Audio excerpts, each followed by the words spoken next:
They both patrolled the left side of the infield during their careers. They are both the best at their position in franchise history.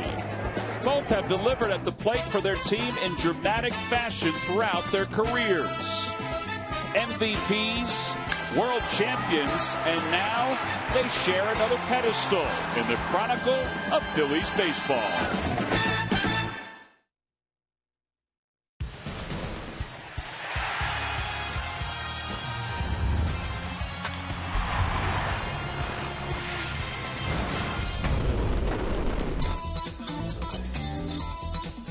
Mike Schmidt's career began in 1972 on September 12th. That was his first base hit against Jim McAndrew. In 1987, he picked up his 2000th hit. He also hit 548 home runs. This is number 500. Such a memorable day in Pittsburgh. His final hit came on May 25th against the Los Angeles Dodgers. Well, today or at some point in the near future, he is going to pass the torch of the all-time hits leader in Phillies franchise history to Phillies shortstop Jimmy Rollins, both at 2,234. And they are linked on so many levels, not only with their relationship, but also the fact that both are the best players at their respective positions in Phillies baseball history. Hi, everybody. I'm Tom McCarthy, joined by Jamie Moyer. We could see a little history here this afternoon as the Phillies get set to take on the Cubs. Jimmy Rollins tied Mike Schmidt last night, and today he's looking to pass him. Yeah, it's very exciting times here for the Philadelphia Phillies organization and Jimmy Rollins and Mike Schmidt. And, you know, it's very well deserved, and how fitting is it going to be when Jimmy gets this hit here today or tomorrow here in Philadelphia. Last night we go to the clip here where Jimmy tied Mike Schmidt with his big double in the ninth inning off the right field wall to get the ninth inning started. Unfortunately, the Phillies came up short, but that double right there ties Mike Schmidt at 22-34, and exciting times here in Philadelphia. Similarities not in their style of play, but how long it took the two. Now, Rollins will do it in less games, but in more at-bats than Mike Schmidt's. He did. It's taken him more at-bats, but either way, it's an exciting time, and it's a huge milestone.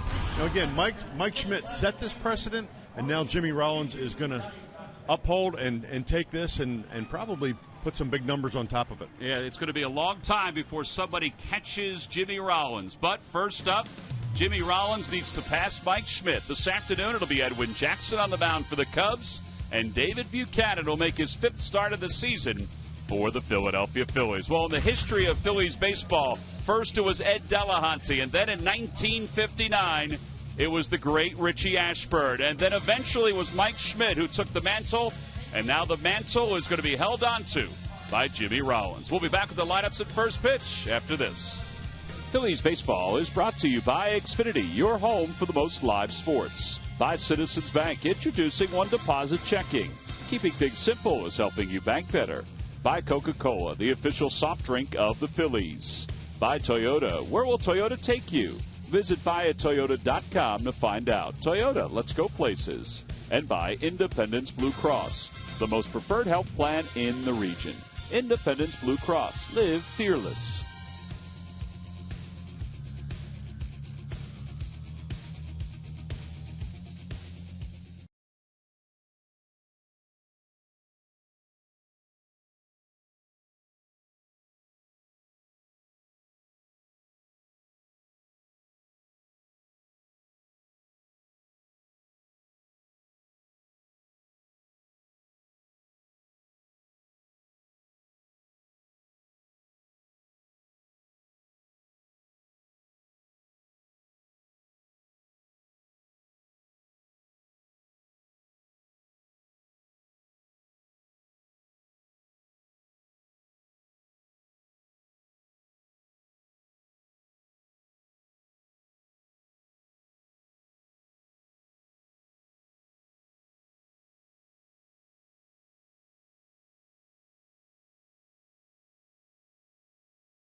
Tied with Mike Schmidt for the most hits in franchise history. We'll keep an eye, obviously, on what he's doing more offensively today than anything else. Beautiful day for baseball. Let's take a look at the starting lineup for the Chicago Cubs. It's brought to you by Xfinity, your home for the most live sports. Leading it off at center field, Junior Lake. Justin Ruggiano bats second. Anthony Rizzo hits third, followed by Starlin Castro and Luis Valbuena. Nate Scherholtz is in right field. He'll bat sixth. Mike Alt at third base bats seventh. Eli Whiteside, the former Giant, will do the catching. He'll bat eighth. And batting ninth at pitching is Edwin Jackson. And they'll face Phillies right-hander David Buchanan.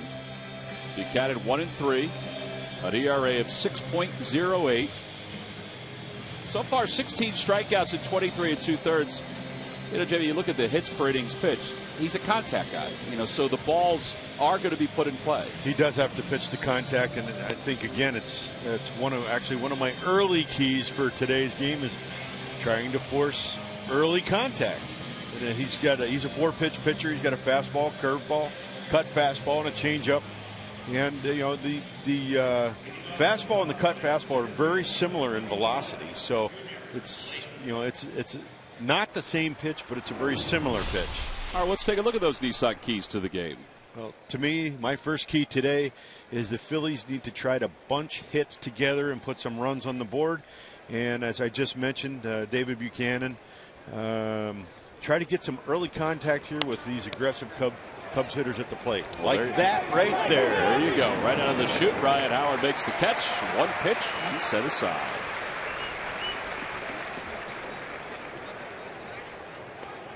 That was Junior Lake, and now Justin Ruggiano, who did not play in last night's ball game, will be the hitter for the Cubs. Ruggiano last year played for the Miami Marlins. In fact, he was their everyday center fielder. This year hitting .250 with a home run and 6 runs batted in. And he takes a fastball for a strike. It's 0-1.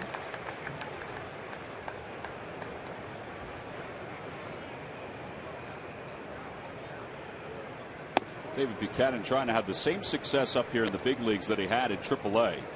He made 15 starts over 2 years and won 9 of those 15 ball games. Oh boy, good pitch. Change up to the right-handed batter. And it's 1 ball and 2 strikes. Well, what I'm talking about with David, trying to force early contact, especially early in the game, if he can get that early contact and get quick outs, it's going to allow him to get deeper into the game, number one, as far as total number of pitches. Number two, it doesn't allow the opposing hitters to see all of the pitches that he has, which I think will give him an advantage as he gets into the latter part of the game. Well, it's full now, 3-2 to Ruggiano after getting the first batter on 1 pitch. Ruiz will set up toward the outer edge, and that ball's hit hard out towards shortstop, but it's past Rollins into center field. And Ruggiano's aboard with a 1-out single.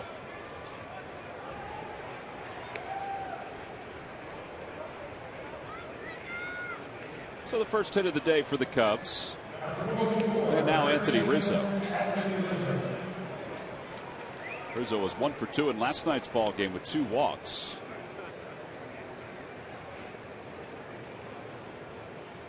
In fact, if Roberto Hernandez had 1 flaw last night, it was his inability to get Rizzo out. Kind of working around him almost. He's having a good year. .279 batter with 13 home runs. And he takes low, 1-0.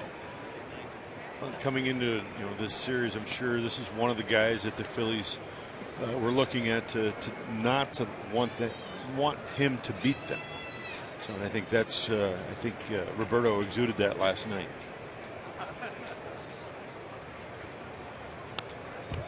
Out of play, and it's 1 ball and 1 strike.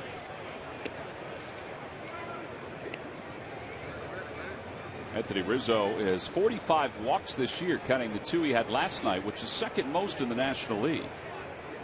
He's also 5th in on-base percentage in the National League, and it's because of those walks. Change up and a little low. 2-1.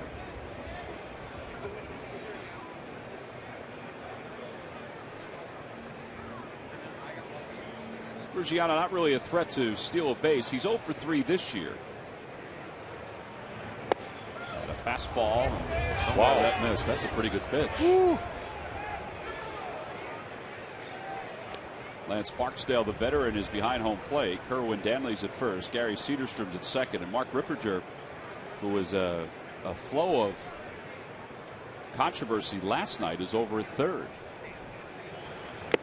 Foul tip. It's 3-2. Ripperger threw out Roberto Hernandez after he hit Starlin Castro in the 6th inning of yesterday's ball game without any warning whatsoever. I mean, that in its own way was a travesty, but the comments after the game were, oh boy, were even worse, it seems. Gary Cederstrom, the crew chief of this 4-man umpiring crew, met with Jim Salisbury from CSNPhilly.com, and Jim was the pool reporter. And according to Jim, and Jim is a pretty honest guy and doesn't usually get too upset about things, he was pretty upset with the way the whole conversation went. Runner goes, pitches hit sharply to Sell. It hit the base runner. So he is out. It's not a time at bat for Rizzo. Now they're 2 away here in the 1st inning. That ball was hit hard, and I don't even think Ruggiano knew where it was.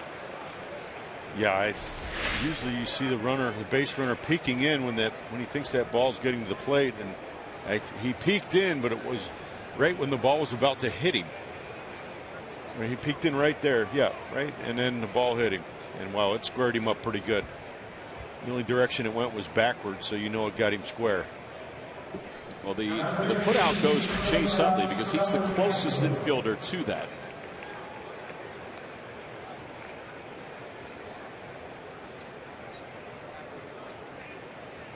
So a base runner over at first with 2 men down. And the batter will be Starlin Castro. By the way, I misspoke. Rizzo does get a hit with that one, but it is 4 unassisted.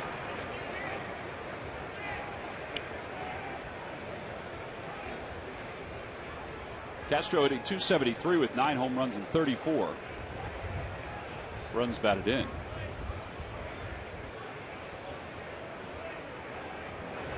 The thing about Castro getting hit by the pitch last night is after the ball game he was asked if he thought it was on purpose. He said nope. He said it was the same pitch I hit out of the ballpark. It was a sinker that just ran in and it just kept on coming.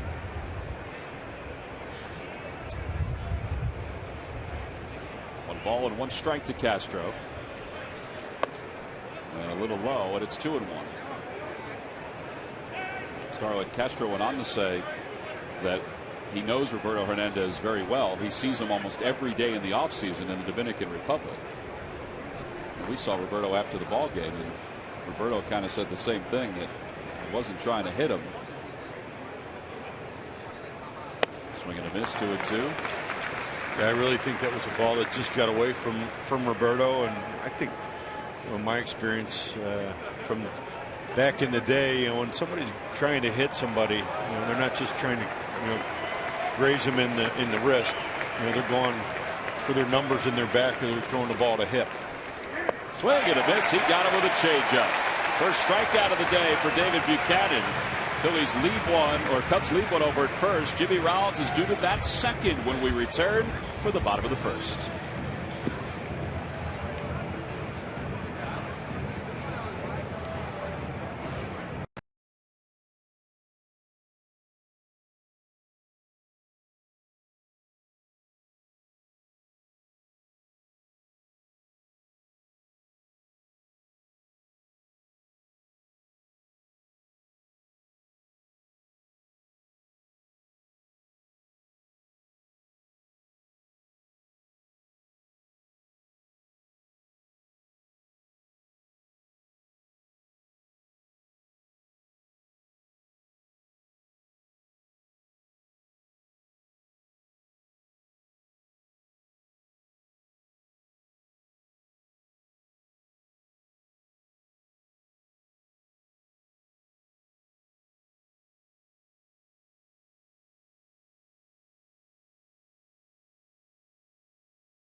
Jackson is warming up out on the mound for the Chicago Cubs.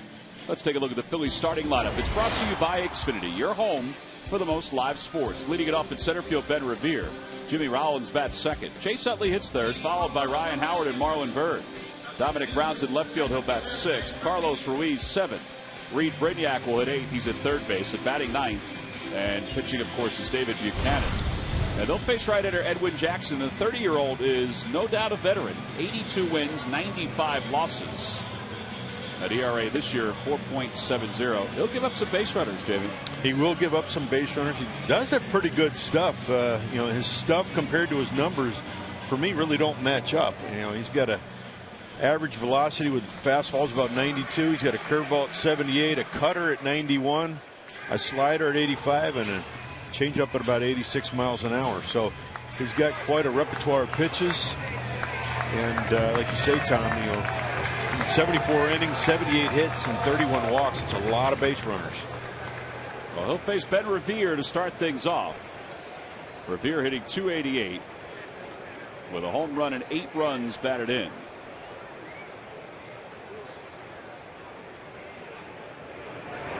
First pitch is taken down low. 1 ball and no strikes. Revere last night was 0 for 1 as a pinch hitter. He stayed in the ballgame to play center field. And he takes a strike. It's 1 ball and 1 strike.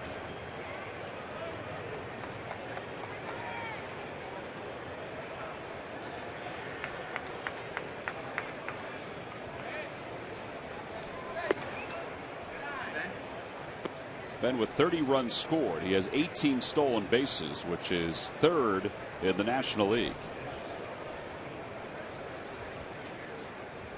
Jimmy Rollins waiting on deck. All eyes will be on Jimmy for this entire day. That ball is served out to left. Yeah, there's 1 away. So here comes Jimmy Rollins on the doorstep of history. Now batting for the Phillies, number 11, shortstop, Jimmy Rollins. He comes into this ballgame with 2,234 hits. A journey that began in the big leagues on September 17, 2000, with a base hit against the Florida Marlins. It was a triple. Last night he tied Mike Schmidt with a double. First pitch is taken outside. It's 1 ball and no strikes. To be the franchise leader in a number of offensive and even pitching categories is something special. Ground ball right side, and Rizzo will make the play. And we'll have to wait for Jimmy Rollins to get another opportunity. 2 outs here in the first.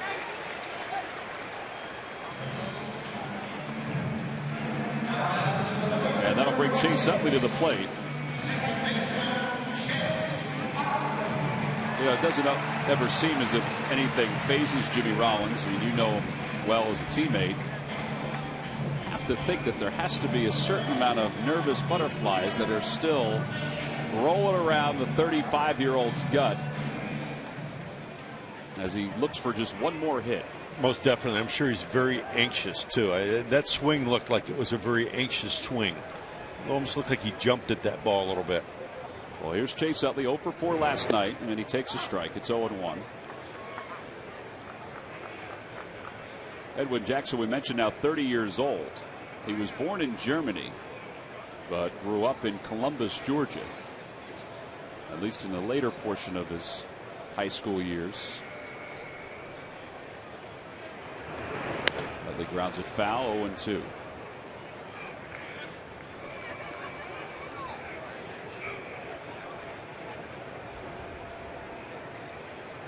Chase is 7th in the league in batting average at .309. His average has dipped a little bit here in the month of June.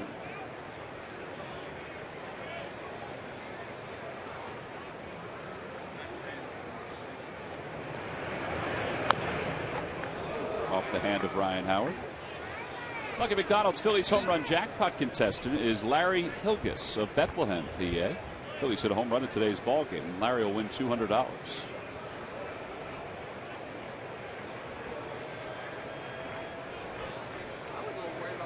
think the last two nights have been two of the tougher names that we've had to roll out there for the McDonald's home run payoff. Outside and high, 1-2.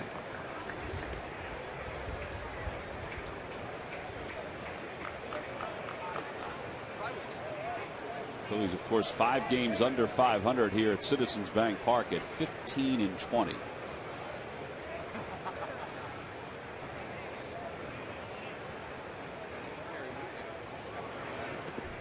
In the dirt, 2 balls and 2 strikes to Utley.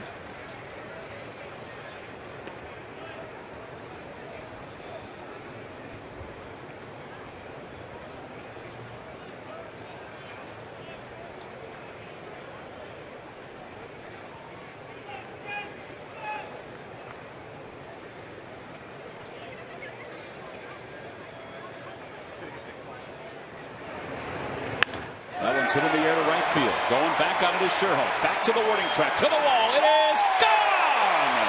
So the home run chase Utley, and the Phillies take the early lead.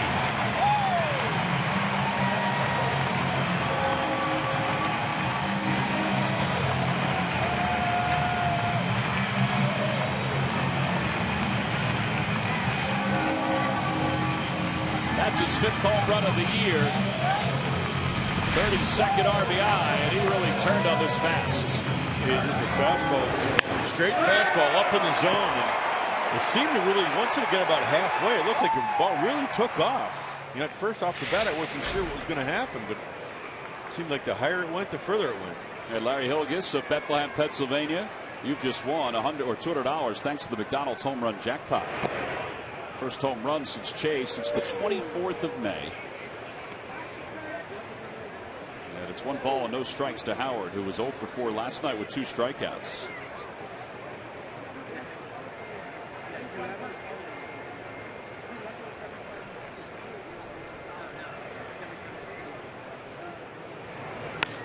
That one's hit out toward left center field.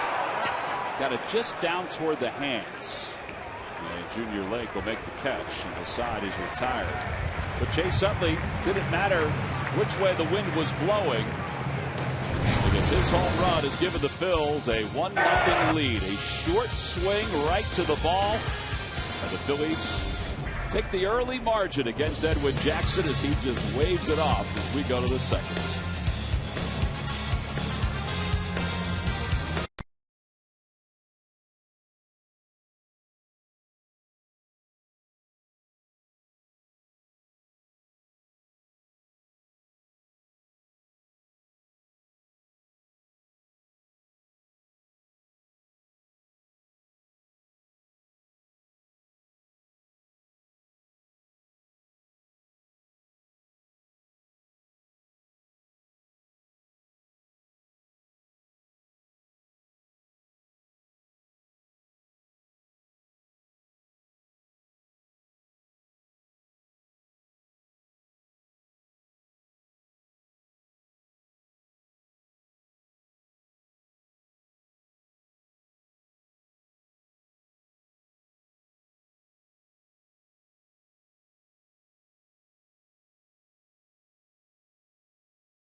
.35 first pitch. It's Father's Appreciation Day, brought to you by Chevrolet. All men 15 and older receive that fedora, which has been all over this ballpark over the last week or so. So good seats are still available. You can purchase them anytime by going to Phillies.com. Luis Valbuena will lead it off. Valbuena's hit in 5 of 6. He's had a good month of June so far. playing second base today for the Cubs. Way out in front of a changeup. Well, he's had a good changeup against lefties and righties so far in this ball game. Yeah, and establishing that can be good as well early in the game, because you can then build off of that and use your fastball as long as you can locate it. Inside, 2-1.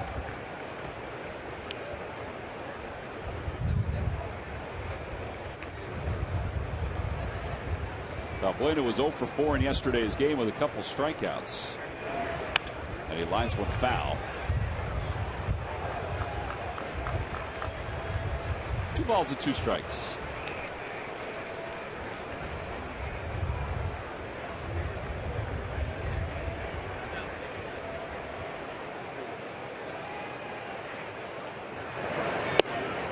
Outside, second 3-ball, 2-strike count for David Buchanan. Check that, his third 3-ball, 2-strike count. Nate Scherholtz, the former Phil, waits on deck.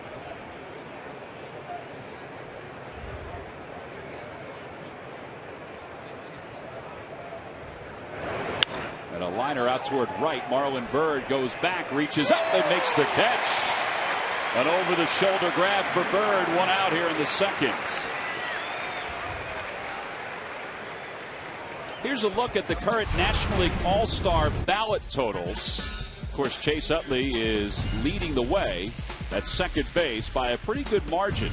Yadier Molina, just seems every year he is the leader at catcher. And the same with David Wright over at third. Troy Tulowitzki leads everybody in the National League with over 2 million votes.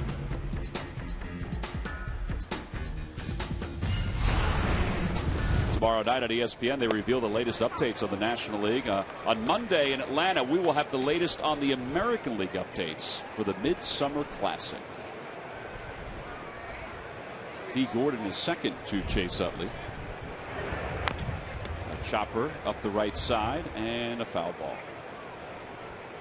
0-2. Well, here's the AL ballots as they currently stand. Matt Wieters, who's been on the disabled list, is still leading at catcher. Miguel Cabrera, no surprise there. Derek Jeter in what will be his final All-Star game. It'd be pretty cool if he gets a chance to start his final All-Star game. And Josh Donaldson, what a wonderful year he's having for the Oakland A's. Nate Scherholtz is going to need a new bat. Well, the All-Star game is always an exciting time. This year it's in Minnesota. I know everybody always talks about how can we make it better? What can we do to change it? I don't know. I still think it's the best of all the All-Star games. Yeah, I do. There's a lot of festivities over the 3-day period, and I think it gives the fans a great opportunity to see the guys that are deserving to be in the All-Star game. And along with that, there's interviews, there's a home run hitting contest, and then, you know, the most important part is the game being played. Side 1-2.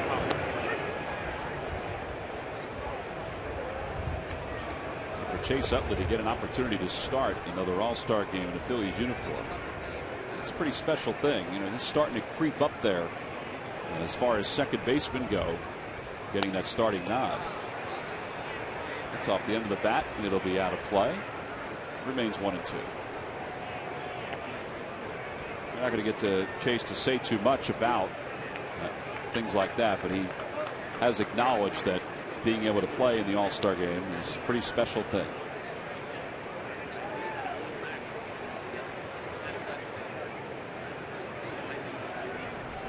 Another foul ball. Remains 1-2.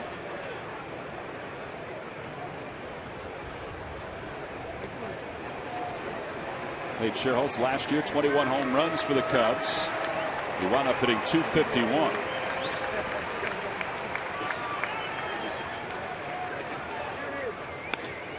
Out toward left field. It's not deep. Playable for Brown.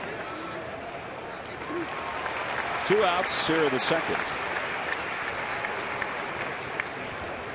Well, David Buchanan in his last start threw more cutters, according to Bloomberg Sports, than fastballs.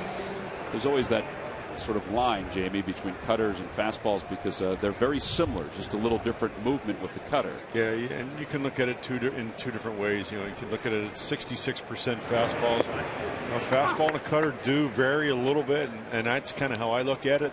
There are different pitches. I'd really like to see him use his fastball a little bit more. I think he'd be a little more effective that way.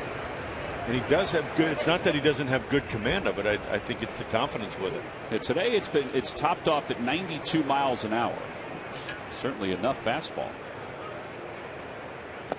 And I think in today's game, from what I'm sensing, is the guys that throw a fastball and a cut fastball, they seem to rely on that cut fastball a little too much instead of the location of their fastball and pitching in off the plate. That ball is drilled deep to left field. Forget about it. Mike Alt has just tied this ball game up at 1. His 10th home run of the year. He's hitting a .149, but he certainly has made his hits, even if it's been a few. Count. It ends an 0 for 20 slump for him. That was a big man swing right there. Was a big man swing, but Carlos is looking for the ball down and out over the plate, and that ball was center cut, almost right at Carlos's face. And wow, Alt just crushed that ball and got out of here in a hurry. I know that feeling. Not a good feeling. Nope.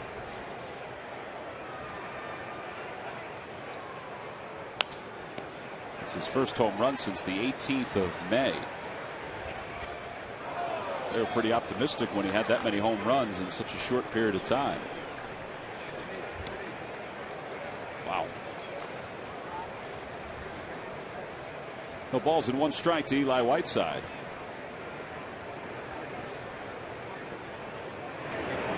Up and away, 1-1. All right, so we're all even at 1. Both teams have a solo home run today. That ball cut through the wind that's going from left to right field. Actually, the wind feels like it's swirling in the ballpark. It is going from left to right field, but then looks like it's hitting the right field stands and coming back here around home plate. Third ball, and it's 1-2. Yeah, I don't think it would have mattered which way the wind was blowing. That just sounded like it was off the sweet spot. And we took notice of Alt's swing last night. It was a quick and hard swing. And today he squared the ball up. Check swing by Whiteside. It's 2-2.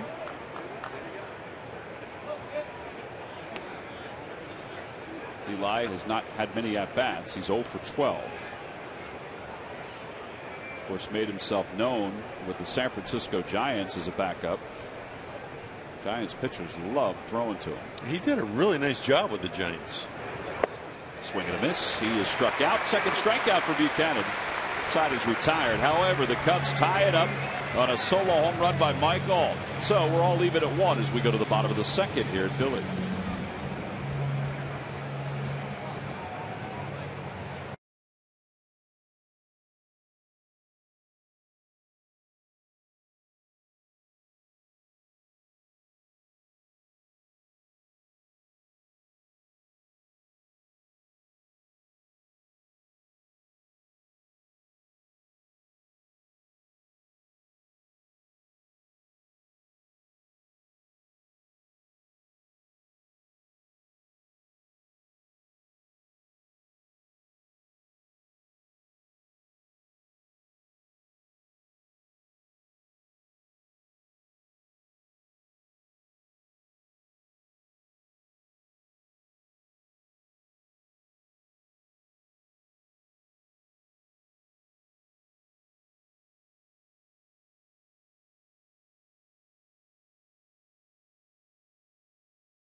Series with the Cubs. Hall of Famer Mike Schmidt will join us up here in the booth. Sundays with Schmidt tomorrow at 1:30 on Comcast Sportsnet. The big Sunday show will get underway at 1 o'clock.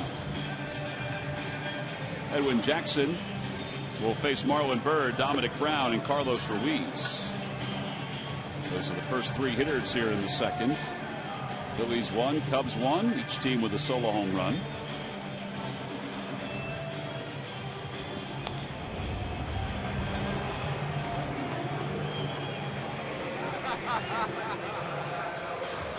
Marlon was 1 for 3 yesterday with a walk.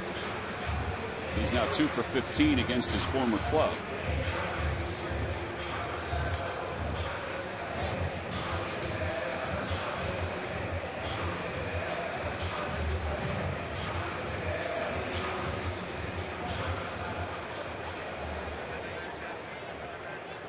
Now with 10 home runs, 38 runs batted in. As we begin play today, he's 3 behind Ryan Howard for the team lead.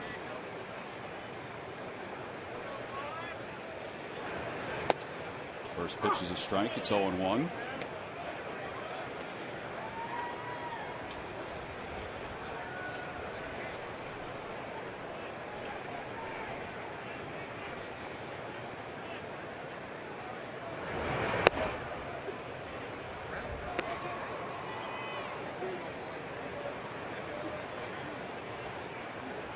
Marlon is also tied for second in the National League in strikeouts with 78.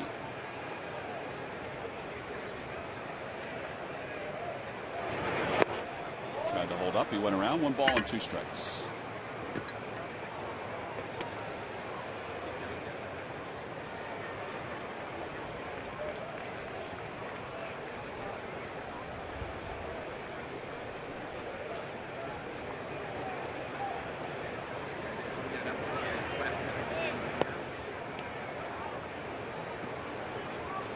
The thing about Edwin Jackson, we talked about it before, he's always had, just by watching him, what you would term good stuff.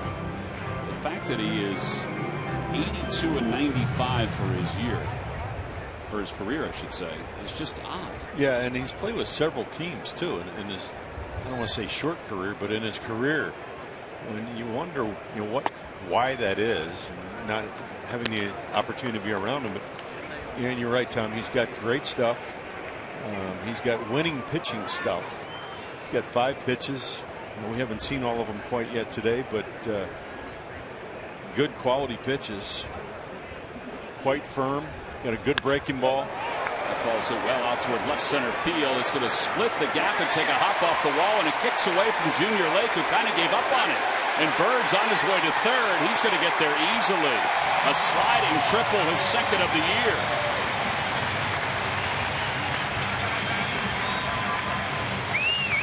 Well, that'll bring Dominic Brown to the plate. And Murph, there are a number of guys that have very good numbers against Edwin Jackson, including Marlon Byrd. Tom, exactly right. Jamie, you started off the game by saying one of the keys to the game for the Phils will be bunching hits together, and if the history has anything to do with that, the Phillies offense should be able to do that today. Take a look at these numbers. These are guys, and these are updated through their at-bats.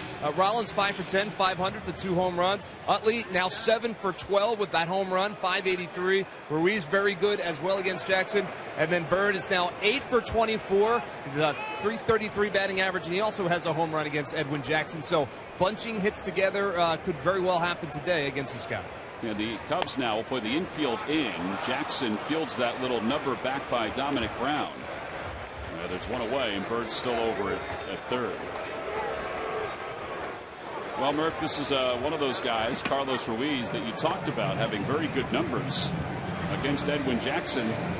And it does seem like it fits because Jackson has a fastball that he likes to use. There's no doubt about it. Jamie mentioned he has 5 pitches, but he relies on that fastball. And Ruiz, he's a fastball hitter. He is a good fastball hitter. And, Carlos has one idea here, and that's hit the ball hard and get some lift to it and get it to the outfield to get Marlon in from third base. Carlos hitting .278, 2 home runs, 11 runs batted in. Carlos usually does a pretty good job in this situation.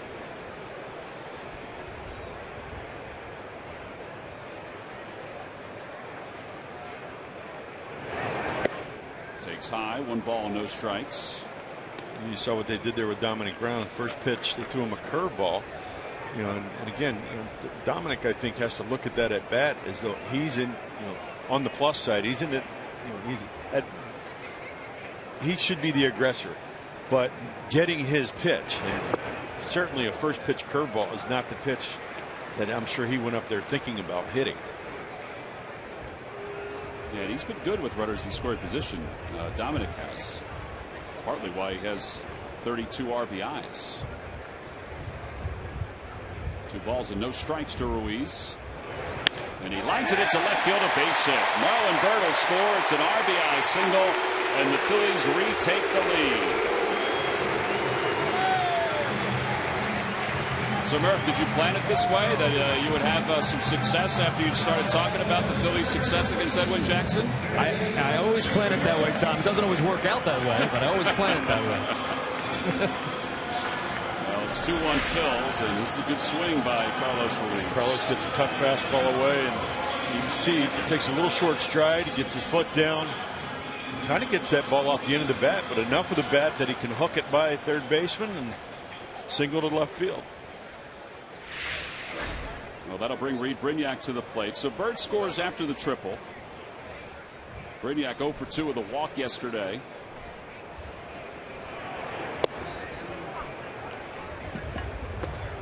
And in that replay, you can almost see where Carlos really tried. His stride wasn't real big. His swing looked like it shortened up a little bit, just to try to protect, his territory, which is, the width of the plate. And just not try to punch it, but just hit the ball hard somewhere in the line, and he did a very good job of that. Plus, he got himself into a hitter's count. Yeah, it's almost as if he was going to take a strike when he took that first one. 1 ball and 1 strike to Brignac. David Buchanan's on deck.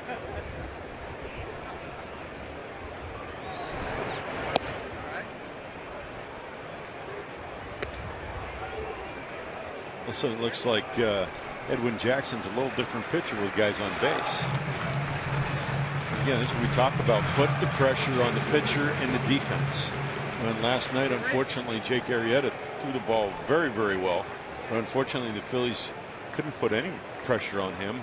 Get him off the mound, covering first base, what have you. But he actually threw the ball quite well last night.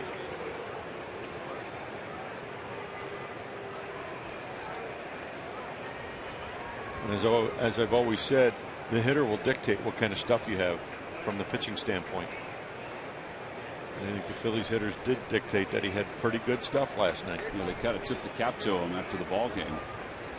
2 balls and 1 strike to Reed Brignac. And he dribbles 1 foul. It's 2-2.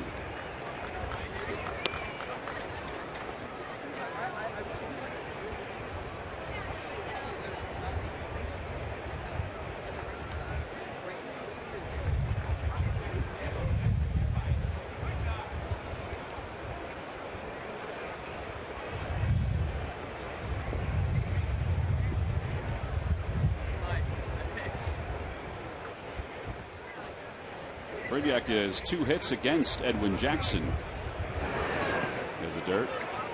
3 balls and 2 strikes. Good play by Whiteside.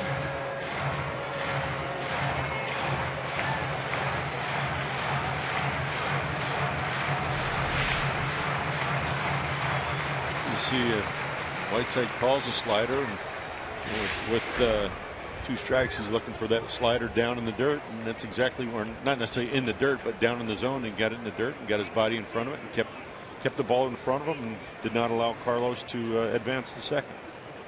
There goes Carlos, and the pitch is pulled into right field, a base hit. Ruiz around second. He'll go to third. It'll be first and third with 1 man down. So Brignac has his 3rd hit against Edwin Jackson. Friday, June 27th, the Phillies will begin a series against the Atlanta Braves. Following that ball game, it's the Xfinity Fireworks Show. Saturday, there's a day-night doubleheader. 2:05, Apple Vacations Photo Day, presented by Now Resorts and Spas. And then Saturday night, a 7:15 start, another fireworks show brought to you by Xfinity. Sunday the 29th, all fans 14 and under receive the Dominic Brown Rothman Institute replica jersey. Tickets can be purchased by going to Phillies.com. All right, is David Buchanan going to try to sacrifice Brignac into scoring position here? I think they will probably try to bunt. That keeps them out of the double play. And I really like Ryan Sandberg putting Carlos Ruiz in motion right there, trusting that Reed Brignac will get the bat on the ball, and he did. And now he's in a great situation with the guys on first and third, pitcher at the plate. We've got some options here. Buchanan bunts at it and misses, and it's 0-1. Good technique by Ruiz. He was coming down as Alt, the third baseman, was coming down. He stopped right where Alt was. That's as far as he can go as a base runner. My feeling here, if you're going to bunt, just square around and bunt instead of trying to bunt for a base hit. It's, you're giving up the out. You want to stay away from the pop-up if you can, and you're trying to advance a runner to second base. If you look at David, when he attempts to square around, his back foot goes backwards instead of coming forward and maybe getting closer to the line and opening himself up to square around for that bunt. Now he finds himself in a hole 0-2.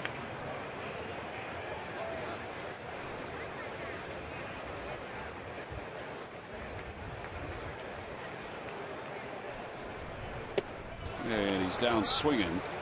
So there are 2 outs and still runners on first and third. First strikeout for Edwin Jackson. And Ben Revere's coming up.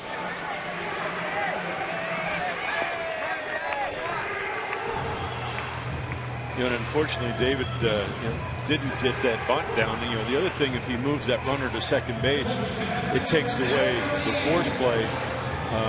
Let's say Ben hits a ball deep in the hole here to shortstop, to Castro's right. With Ben's speed, he could very easily beat that ball out to first base. But now with second base open, he could potentially get to that ball and make a shorter throw to second base. Ben flied out to left his only time up. He's 0 for 1. Takes high, 1 ball and no strikes.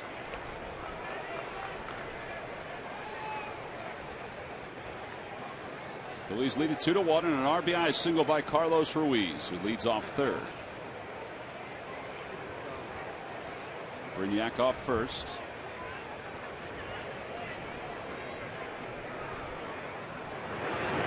And a chopper off the foot. Oh boy. That is Ben Revere's surgically repaired foot. But it must be okay because he doesn't wear any kind of a guard or anything on it. Yeah, you would think if he was concerned with it at all, he would have some sort of a guard on it. Well, it hit on the inside instead of the top. Before it was the top. It used to look that way. Yeah. Just barely hit the inside of the foot.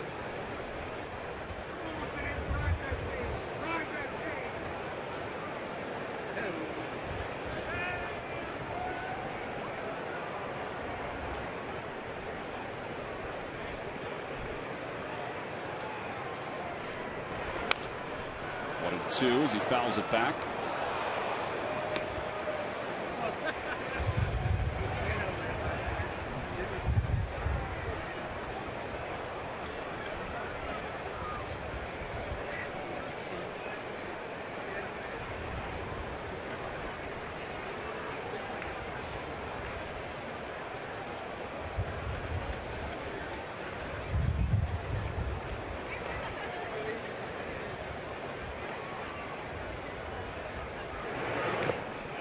Foul ball. It remains 1 ball and 2 strikes.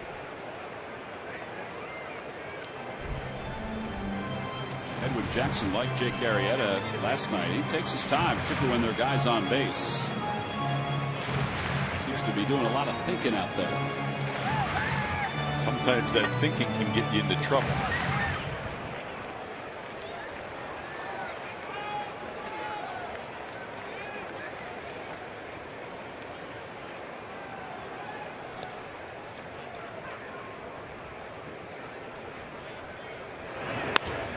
Hooper out towards center. Lake's coming on. It drops in front of him and goes by him.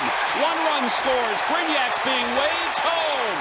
The throw goes to third, and the Phillies now lead it 4-1. That's 5 errors for Junior Lake out in center field. He looked so indecisive in what he was going to do with that ball. 1 RBI for Revere, and then the error allows the second run to score. Then gets a curveball, kind of hits it like it was thrown a little in between her. Junior Lake comes in, maybe a little bit out of control, knowing he wasn't going to catch it. Lay back on it a little bit and let it take its hop, and then play it off the hop.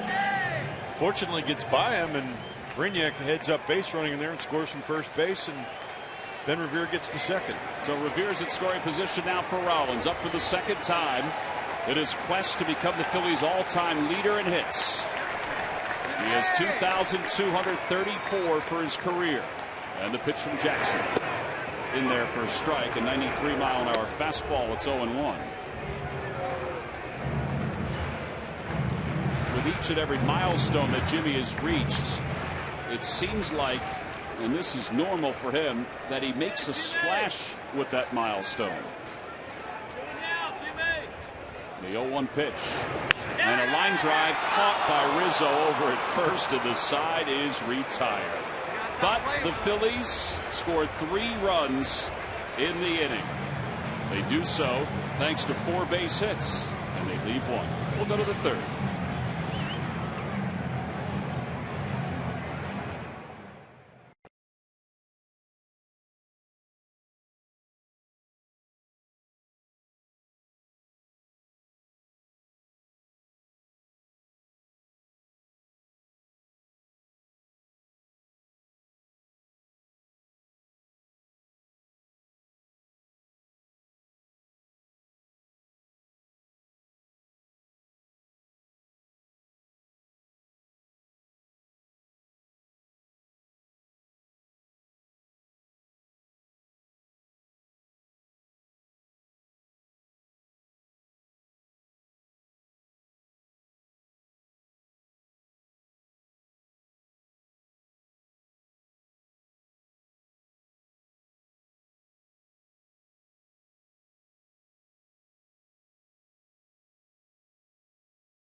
Seconds.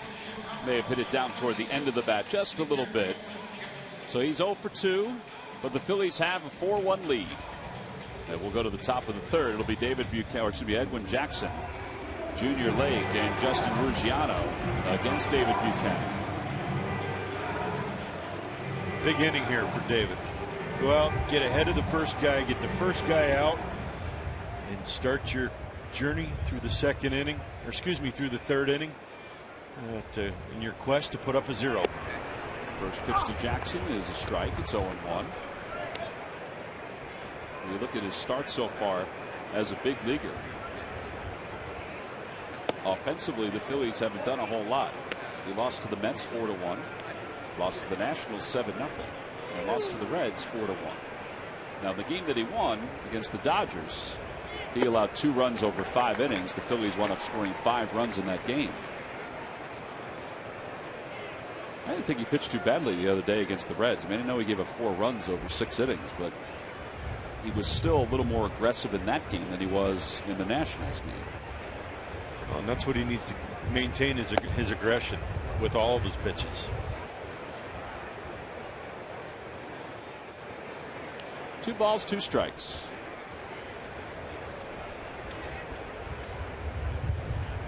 Swing and a miss. Third strikeout for Buchanan.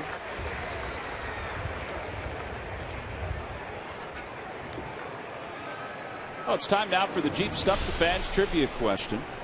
Log on to Phillies.com. Go to the fan forums section. Question is, what Cubs catcher won a Gold Glove along with Ryan Sandberg in 1986? It's my rookie year. It's an easy one. There's a teammate. Well, do you know which teammate it was, though? Yeah.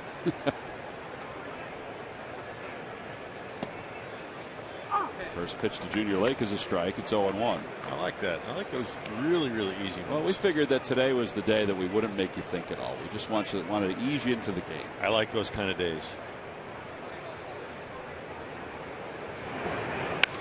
Fly ball right center field. Revere heading back. Boy, the wind really took care of this one. And Revere makes the catch, dancing along the warning track. And there are 2 outs.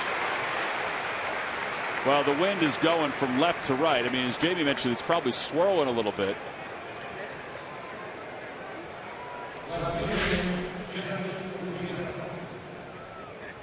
Junior Lake got a curveball there and got it up in the air and looked like it really kind of took off.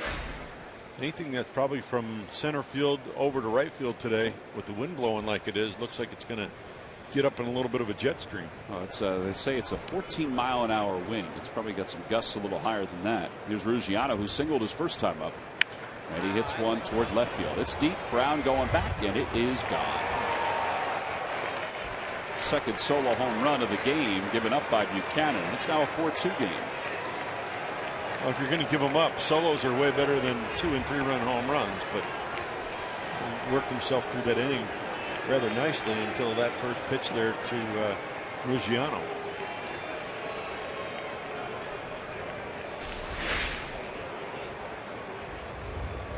And today's not a day it looks like to get the ball in the air from the pitching standpoint.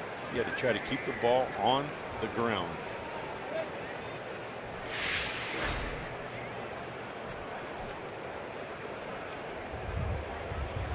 Home runs 5 and 6 allowed by Buchanan this year. Anthony Rizzo is now the hitter. Rizzo reached on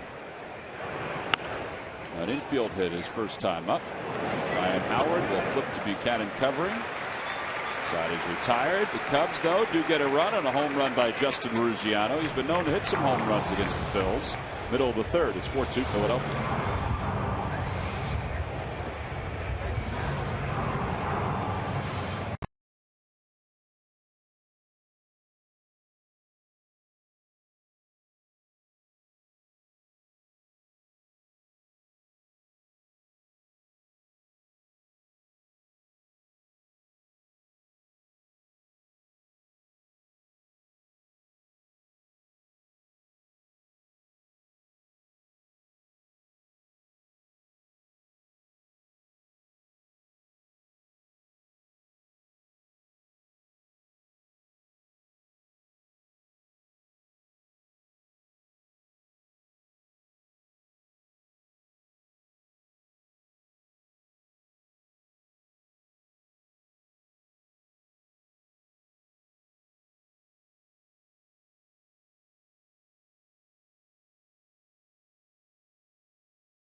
Pennsylvanians every day.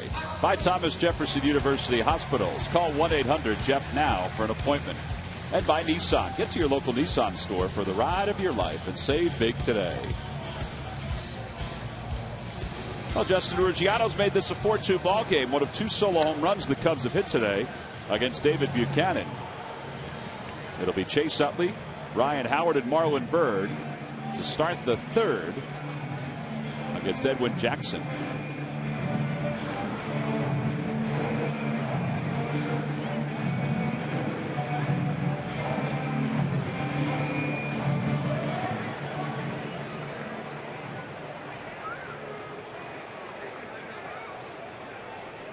Utley's home run Went to right field his first time up, and he takes one on the outside corner. It's 0-1.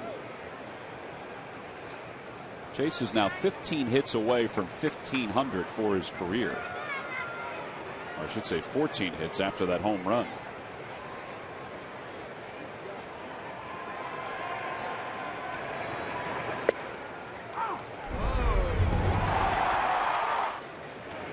You see Chase gets a fastball. Looks like it's pretty much middle, but up in the zone. Jackson supplies the power, and Chase just gets the barrel to it and deposits it into right field.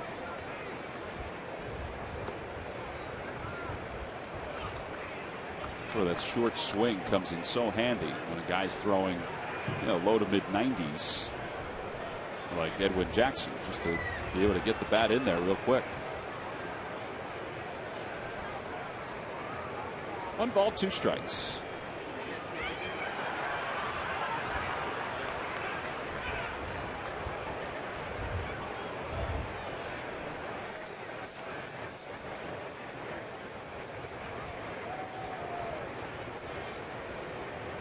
Well, the Fanatic has found a baby.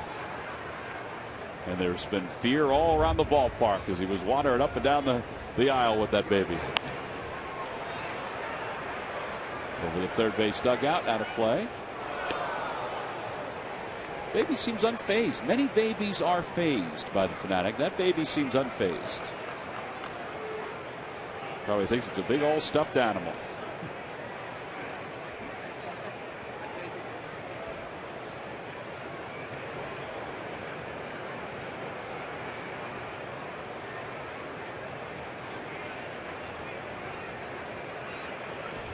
Funny, we were showing those montage of photos of Mike Schmidt's career during the Open, and even the Fanatic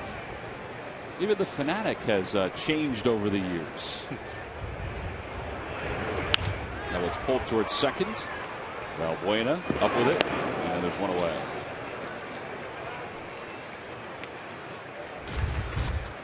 Look at the Fanatic. The Fanatic almost looks like he got a Fanatic facelift since that first time. Also, I don't know if the photos have faded or not. You saw Mike was kind of leaning away from me. He did say those first couple of years, players didn't like the attention the Fanatic was getting. But soon recognized that there were some folks that thought it was more important than the players, including his kids who wanted the Fanatic at their birthday party.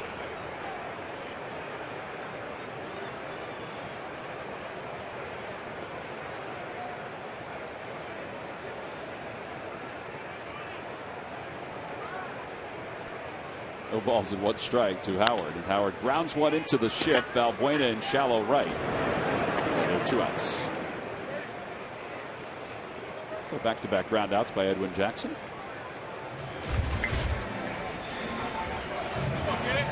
See, they bought into it finally.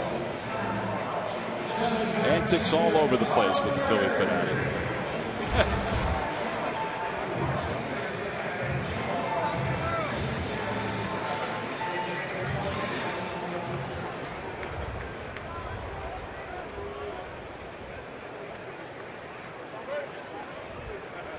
Marlon Byrd tripled his last time up. That was part of the 3-run second inning the Phillies had.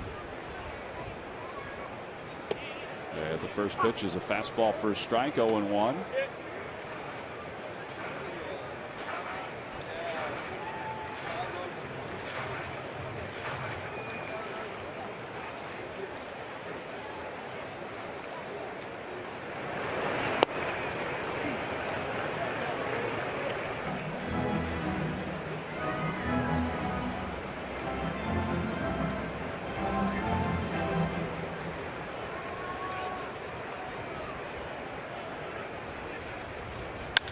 Out toward right field. Scherholtz is not going to get this one. It goes to the scoreboard, and Bird's on his way to second. And Marlin has his second extra base hit of the day. Well, he's got a triple and a double. Well, he needs the single and the home run for the cycle. That's his 19th double of the season.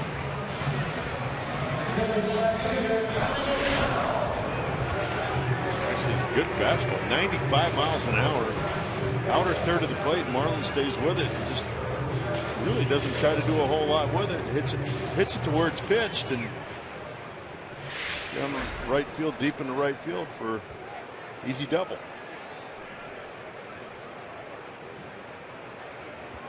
Dominic Brown grounded out his first time up. They start him off with the same pitch. This time he lays off, but it is a strike. 0-1. They threw him a curveball his last time, and he topped it right back to the mound.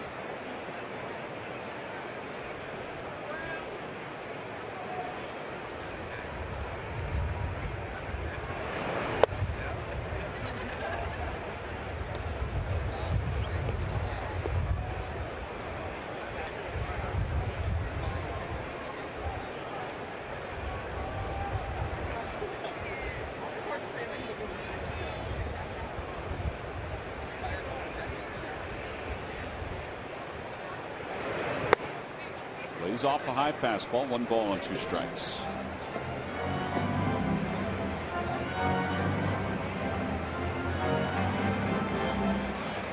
Good start to the day for Marlon Byrd.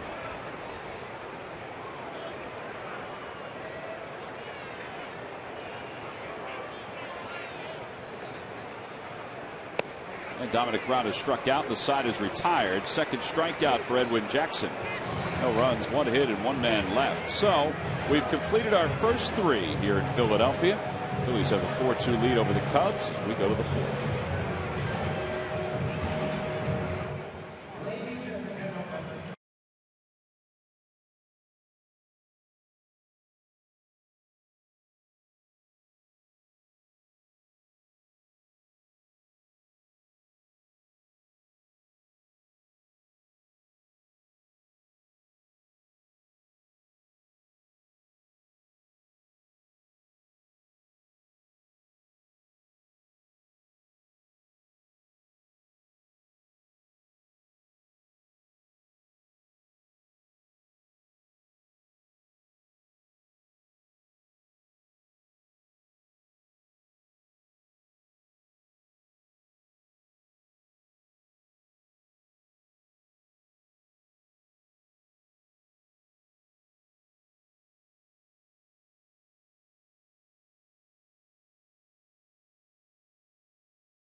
During June, only get a Dymo LM160 label maker for just $9.99. Visit WBMason.com and order yours now while supplies last.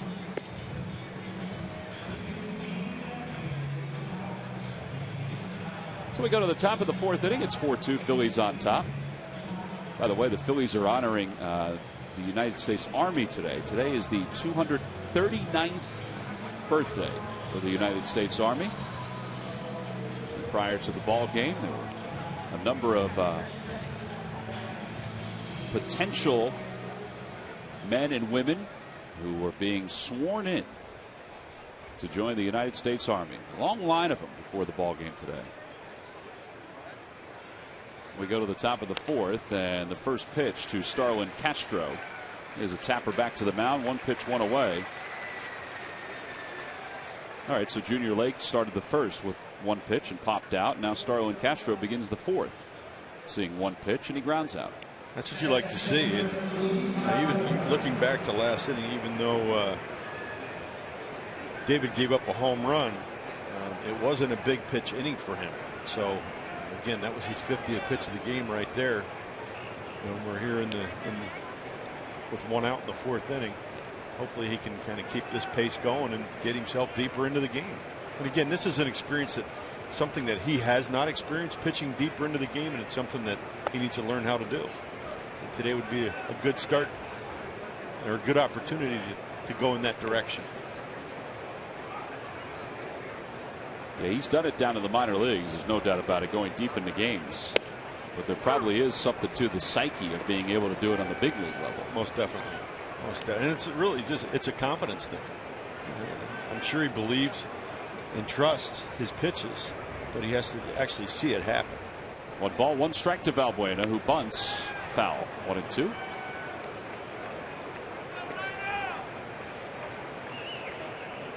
The more confidence you can gain on the mound, I just think it allows you to do so many more things as a pitcher. Getting deep into the games, getting yourself out of jams, getting ground balls when you need them, forcing hitters to hit the ball when you want them to hit it, and ultimately is giving your manager the utmost confidence in you when you're out on the mound.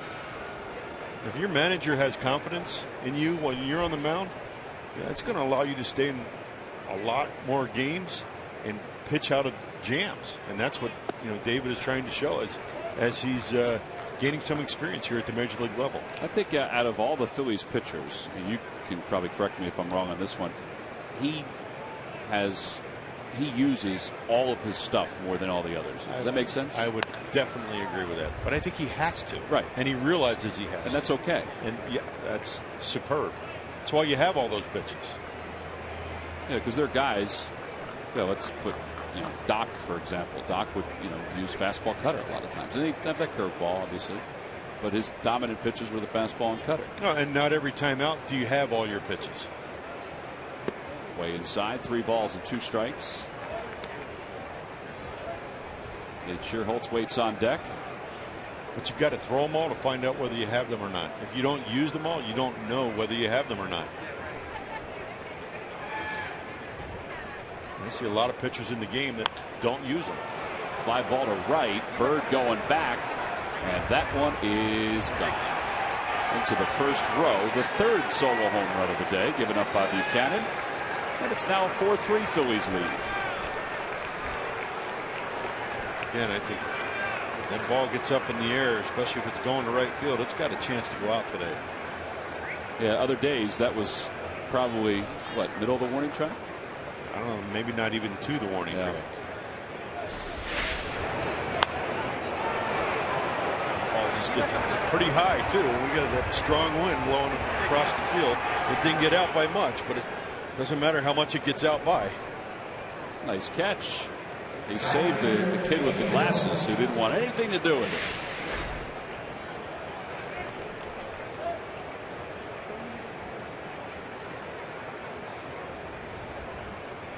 All right, Nate Schierholtz flied to left his first time up. He did not hit the ball hard. First pitch is outside, 1 ball and no strikes.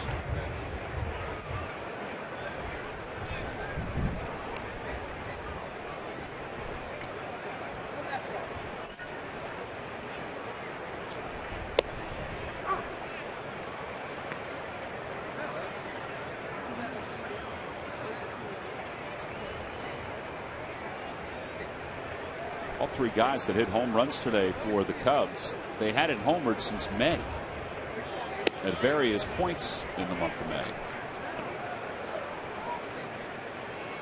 With this wind, kind of feel like we're at Wrigley Field.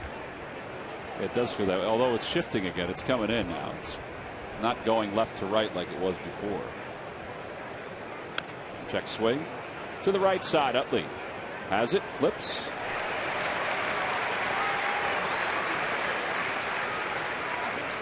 Two outs. Mike Goltz coming up. Let's go to Greg Murphy with an update on Cody Ashley. Murph. That's right, Tom. Cody Ashley officially began his rehab assignment last night in Lakewood, and he's working his way back from that muscle strain. And certainly good news last night. If you look at the numbers, 2 for 3 down in Lakewood with 2 home runs. Both came with 2 outs in that ball game, and the 8-6 loss for Lakewood against Hickory last night. But certainly swinging a good bat is Cody Ashley. Now officially they have said he'll need about 6 rehab starts. They're expecting 3 in Lakewood and 3 in the Lehigh Valley, but that timetable can change if Cody feels like he's ready or if the front office feels like he's ready. So we'll keep our eyes on Cody Ashley as he works his way back to the big leagues. Tell you what, 2 home runs against the lefties. Yeah, against I know it's single A. Actually, it was a pitcher that was in AAA last year, believe it or not. That's what I read this morning. Huh. Yeah. Big league research right there, Jamie. But 2 home runs against lefties, you almost think that, hey, he's ready to go. 2 balls and 2 strikes to Mike Holt, who homered his last time up. Swing and a miss. He got him. Nothing hard there. All softs. 4 strikeouts for Buchanan. Side is retired. He gives up a solo home run, but still has a 1-run lead.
Your local dealer today.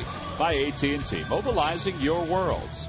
And by Toyota, where will Toyota take you? Visit buyatoyota.com to find out. Toyota, let's go places.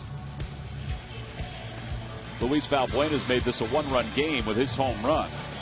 3 solo home runs in today's ball game for the Cubs. All 3 guys had not had home runs since either the mid or early part of May. Well, that changed today. By the way, it's now time for you to tweet your photo using hashtag PhillyFanPhoto for a chance to have it shown in an upcoming game broadcast. It's brought to you by AT&T.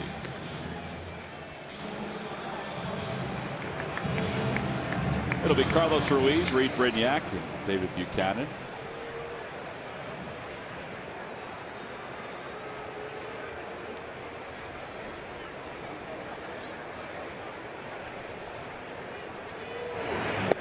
Pitch is outside. It's 1-0.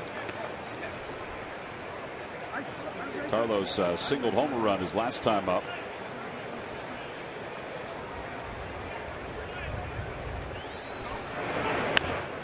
Chops it foul.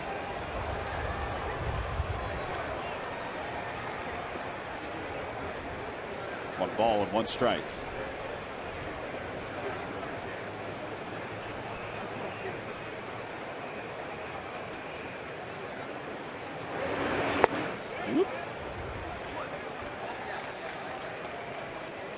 On the Toyota Major League scoreboard, the Royals are shutting out the White Sox 5-0. That game is in the top of the 7th inning.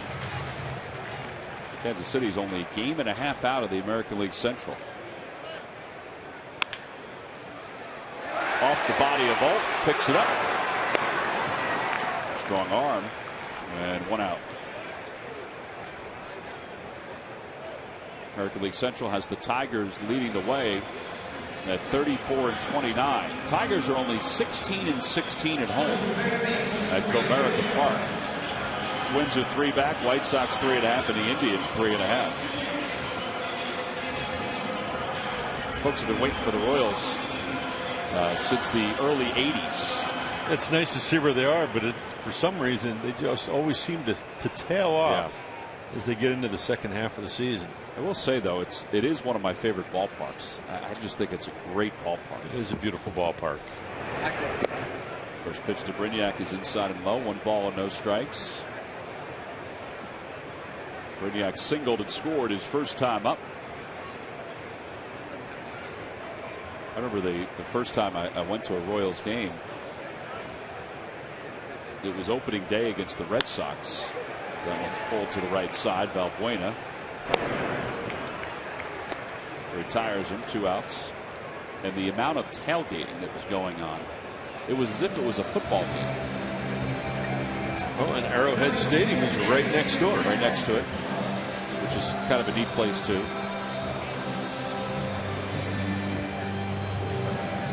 David Buchanan has struck out his first time up. All right, we got to get this kid his first major league hit, right? Yeah, that would be nice.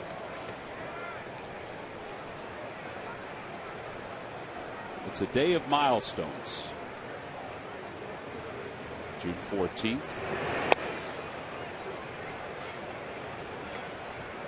This is the anniversary of Jim Thome's 400th home run back in 2004.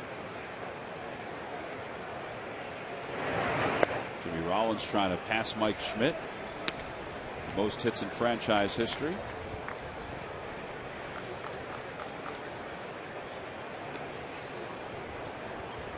See if David Buchanan can inch closer to Jimmy Rollins. Oh, he's got himself in a hitter's count. Pretty good eye. He's got to be thinking here he's going to get another fastball.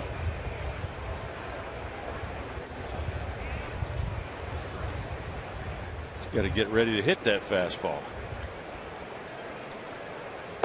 Ball 4. First walk issued by Jackson. And Ben Revere, who's 1 for 2, will stroll to the plate.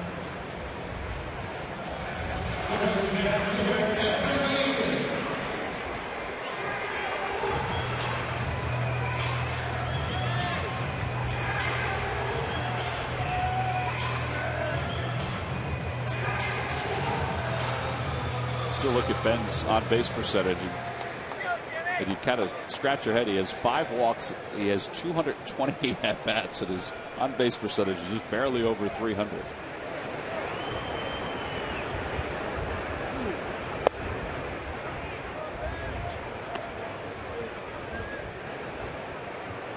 Five walks.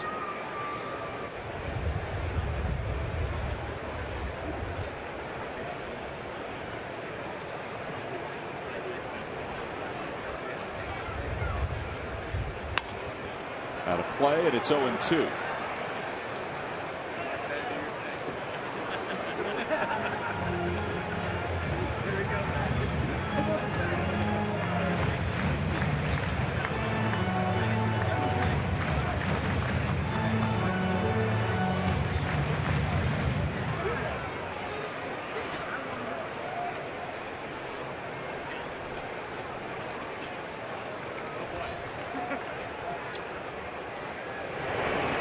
Ground ball right side. Valbuena again is up with it, and the side is retired. Well, no runs, no hits, 1 man left. We've played 4. On to the 5th. We said this is a special day. Back on June 14, 2004, Jim Thome reached a little individual history.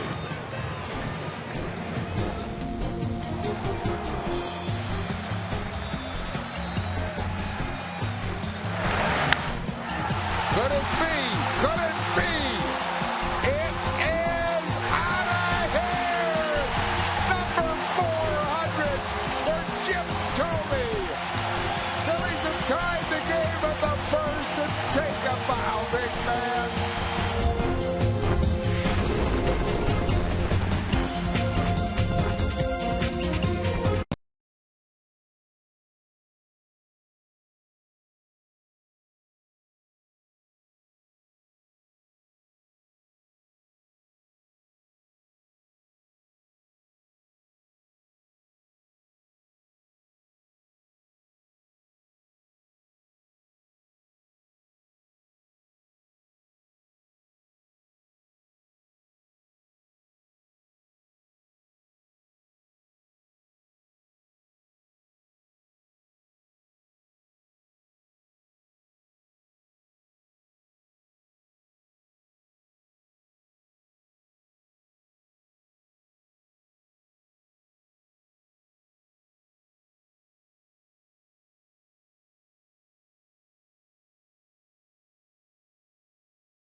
We go to the top of the 5th inning, and Eli Whiteside will lead it off against David Buchanan. He takes low, 1 ball and no strikes. Whiteside struck out his first time up. Buchanan has struck out 4 so far this afternoon. He's allowed 3 solo home runs, but the Phillies have the lead 4-3. Swing and a miss. There's a wicked cutter. It's 1-1.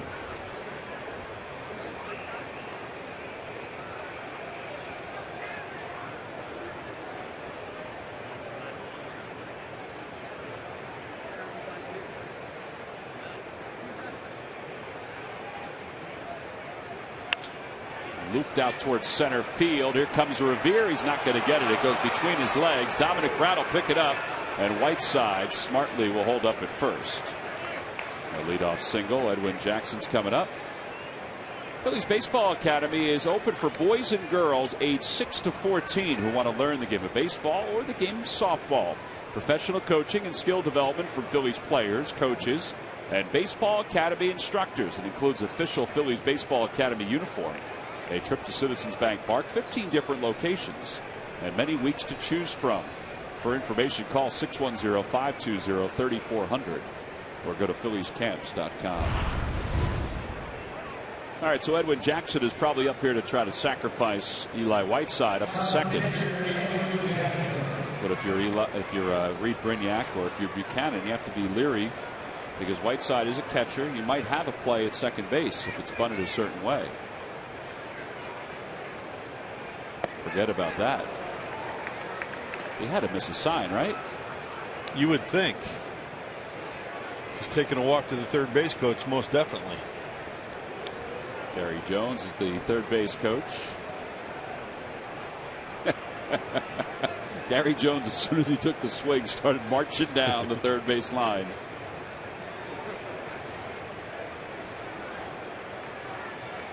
There he goes. Now he squares. And he takes low. 1 ball and 1 strike.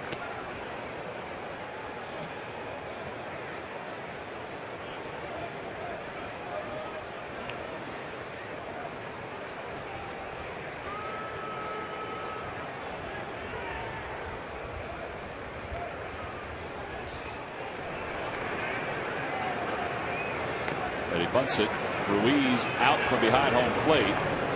Sacrifice is successful. I think if Carlos didn't have to wait for Jackson to get in front of him, he may have had a play at second base. Yeah, he got out there rather quickly. I think you're right, Tom. He only had one place to go with that, and that was to first base to Chase Utley.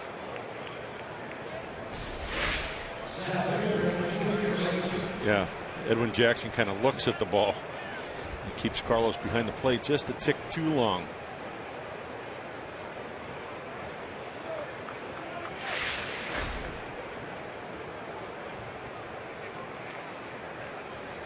Junior Lake is 0 for 2. He's popped out to first. He's flied to center. At the knees with a fastball. It's 0-1.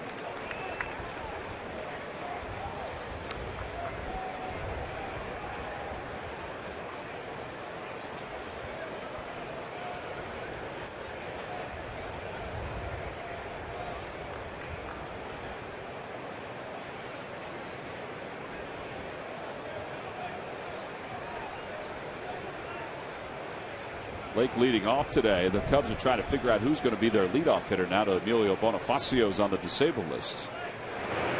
In the dirt. 1 ball, 1 strike to Lake. This is the 3rd start for Junior Lake as the leadoff batter. Last night it was Chris Coghlan who was the leadoff hitter.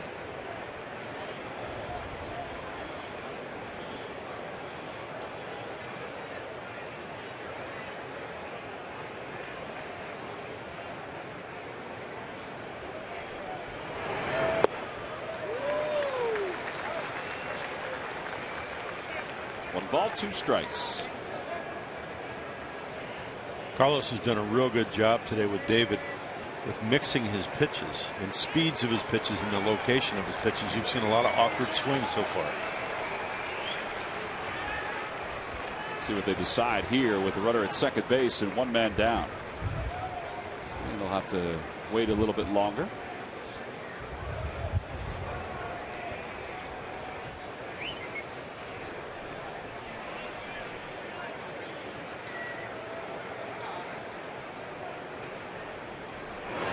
Swing and a miss. He got it.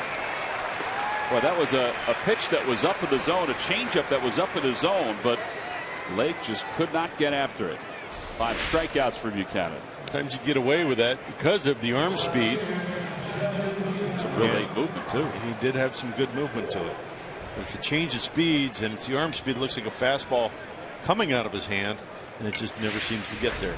All right, Ruggiano hit a fastball his last time up, 371 feet for a home run. Let's see what they do to start him off. With a runner at second, they throw him a changeup. Looked pretty good, but it was a little low, and it's 1-0.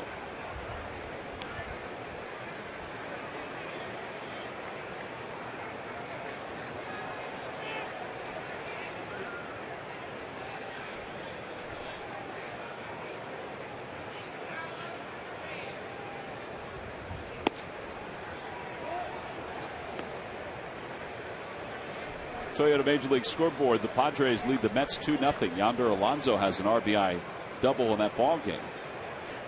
Mets won last night, so they're a game up over the Phillies. Atlanta won, so they've jumped over Washington by a percentage point. Actually, they're even. 35 and 31, so they're both sharing first place.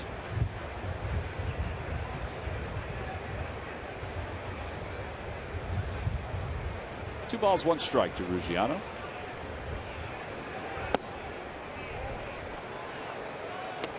Couple of close pitches. It's 3-1.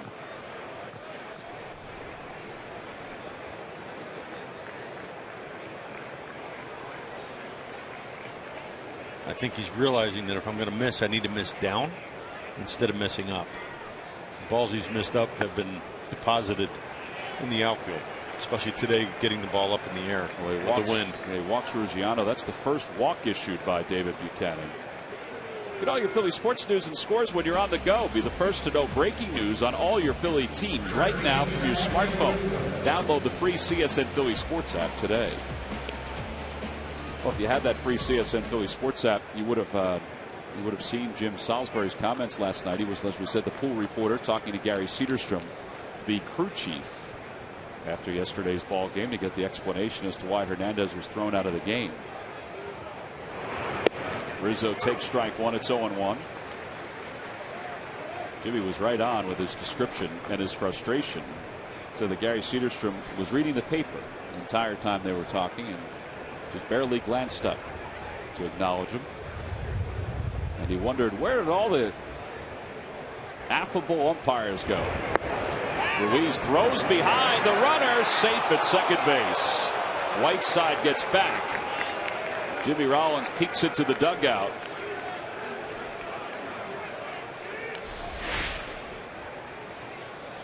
You see Carlos with a very good throw. Jimmy does sneak in behind the runner. You wonder if Jimmy would have dropped the knee in front of that bag. Yeah. If he may have blocked Whiteside from getting back to the bag. Well, that's a good call by Cedarstrom. At least he wasn't reading the paper there.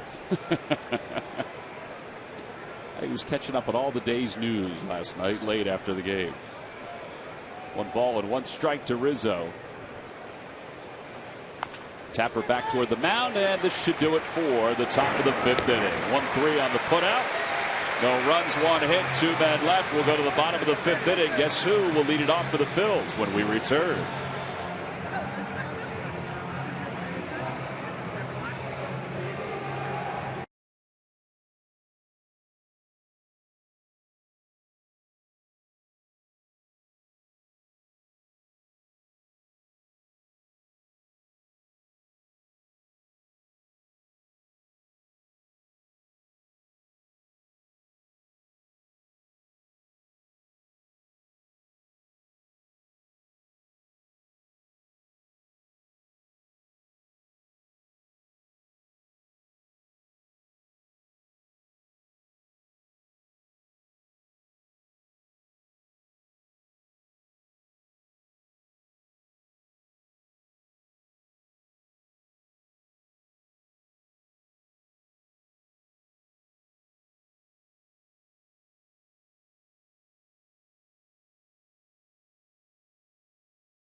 Rollins is set to lead things off against Edwin Jackson. We'll take a glance at our Mazda leaders. Jimmy with 2,015 games played. Behind Mike Schmidt, who leads the way at 2,404. Rollins will step to the plate, tied with Schmidt for the most hits in franchise history with 2,234. Mike set the record back in 1989, so the record has stood for 25 years. Rollins is 0 for 2 in today's ball game. He's grounded out to first. He's lined out to first. The fans have been great. They've anticipated this all day long. A standing ovation when Jimmy first came up today, and now getting louder as the first pitch comes in. And it's low, 1 ball and no strikes. It's almost as if Jimmy's trying to slow some things down.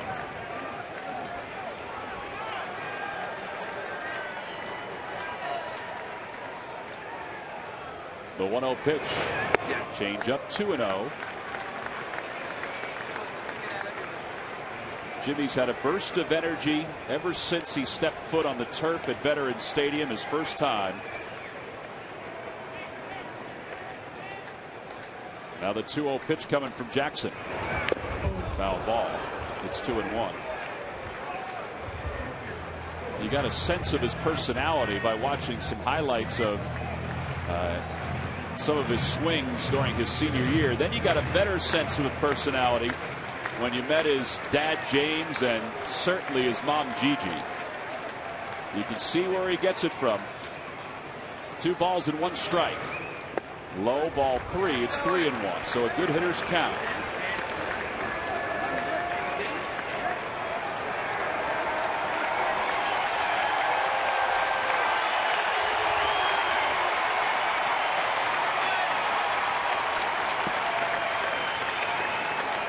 His first ever hit came on September 17, 2000.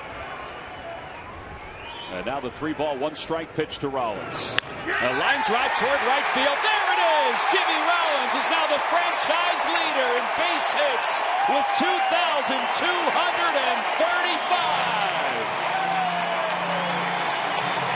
A remarkable accomplishment for a lifetime Philly player who at the age of 35 passes Mike Schmidt, and Mike Schmidt is the first to greet him out at first base. And here come the rest of his teammates. What an amazing moment here at Citizens Bank Park for young James, Jimmy Rollins.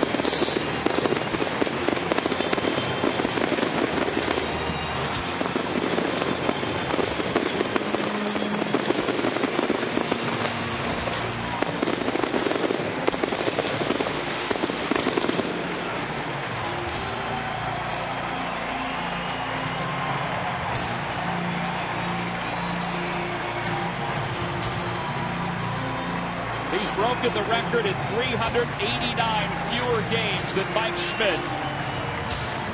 Certainly more at-bats than Schmidt had. But a remarkable accomplishment for a remarkable person.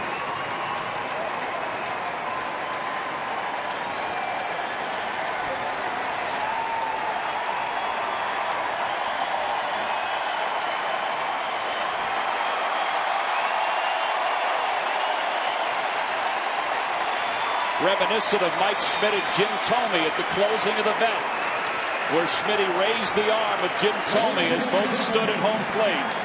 The all-time hits leader, number 11, Jimmy Rollins.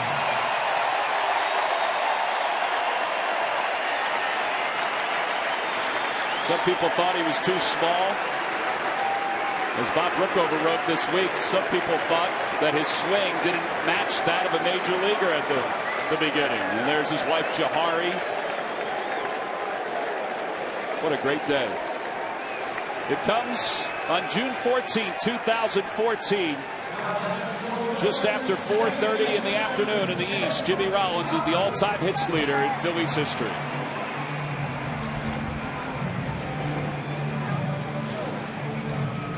So now he's going to calm his adrenaline a little bit and take a lead off first. It'd be kind of neat if he just took off right here with Utley at the plate.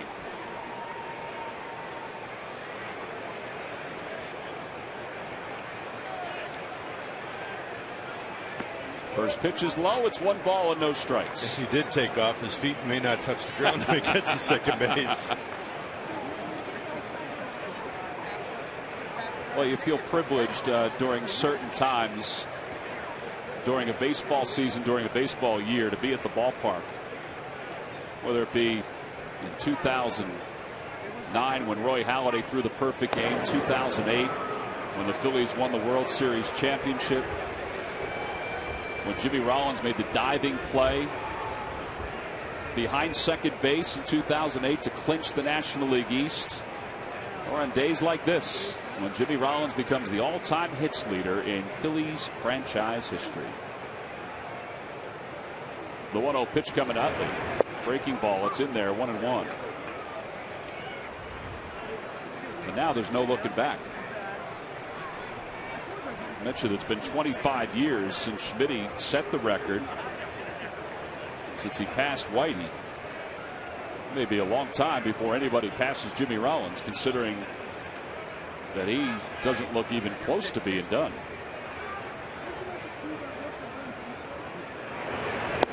Inside. A lot of things have to happen for you to be able to create these types of numbers. You have to have health.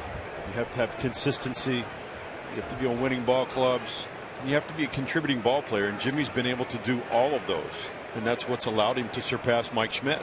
And you look at what, up until today, what Mike Schmidt has done in his career, it's very, very special. And I think it just culminates, and sets Jimmy apart from the rest.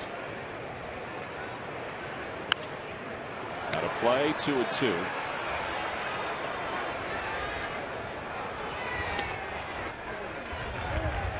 And I say when Mike Schmidt set the record because 1989 was his last season, his last game. He obviously passed Whitey before that. 2 balls, 2 strikes to Chase Utley. The other side of that, too, he plays a very grueling position. The shortstop position is not an easy position to play. And we're talking about the hitting part of it. There's a defensive part that goes along with it. And he's played it at a Gold Glove level for a lot of his career.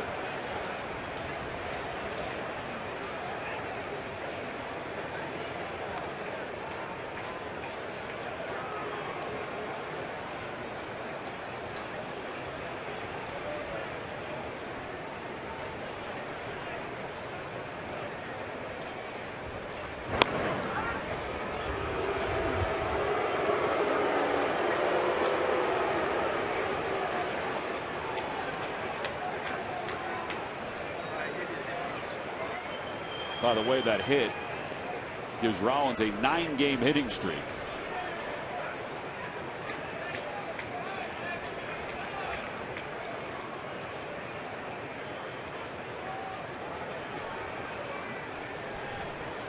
Two balls, 2 strikes, and Utley pulls it foul. Look out.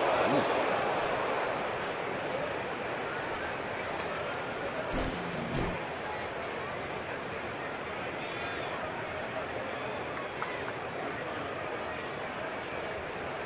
Battle, Chase.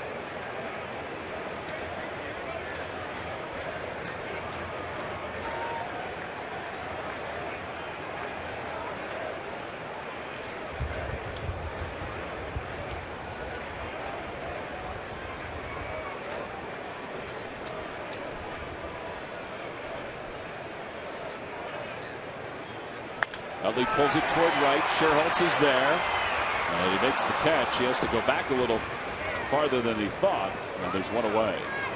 Well, it's time now for our Geico quote of the day, and it comes from Jimmy Rollins on breaking the hits record at home. A couple of years ago, I reached 2,000 hits in Cincy. I told my wife when the hits record comes up, I'd like to be at home. I was raised here professionally, obviously, played every single game in a Phil's uniform, and it's something that I want to share with the people of Philadelphia. They've been there, they cheered, they've come out, and we put on a good show for 5 straight years, and it's something I want to share with them. Well, there is Johari. who of course got a chance to enjoy the base hit by Jimmy. His daughter Cameron Drew there as well. Fly ball to left. Luciano waits. Well, there are 2 outs. Let's take a look at it one more time. Jimmy Rollins gets Edwin Jackson. Hitters count. It's a fastball out over the plate. Hits it hard to right field. Again, he's swinging the bat really well right now. I think he's got really good weight balance and really allowing his hands to get through the zone and get the good part of the bat into the zone to square up the baseball.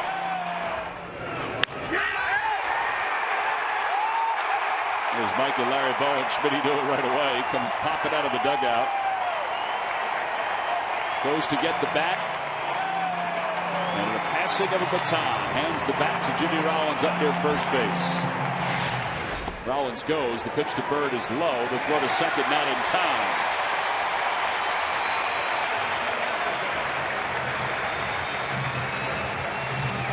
Stolen base number 11 for Jimmy Rollins.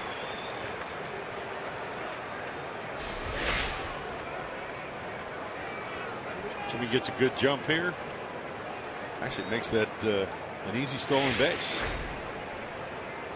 He made it look real easy with a fastball. Yeah, the next milestone for Rollins will be stolen base number 450 if you want to round it out. He has 436 now. 2 balls and no strikes to Bird. Think about it. If you project over the next few years, he's got a chance to finish with 475. You know, depending on how good his legs are as he gets into his upper 30s. Maybe 500.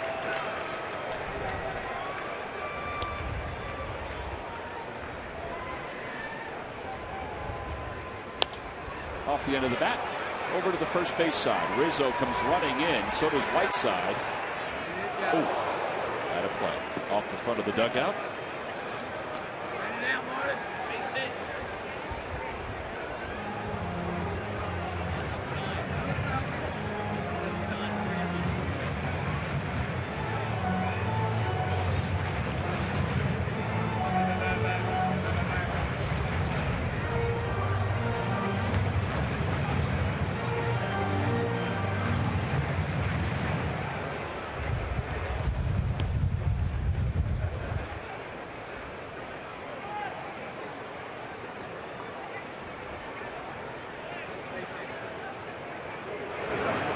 Side.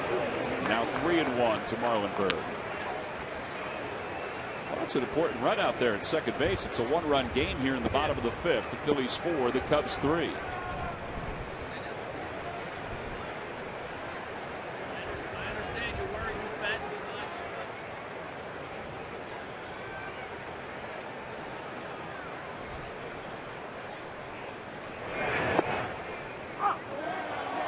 Like the same pitch, maybe it was a little closer to the inner half. Now it's 3-2. Lance Barksdale, the home plate umpire.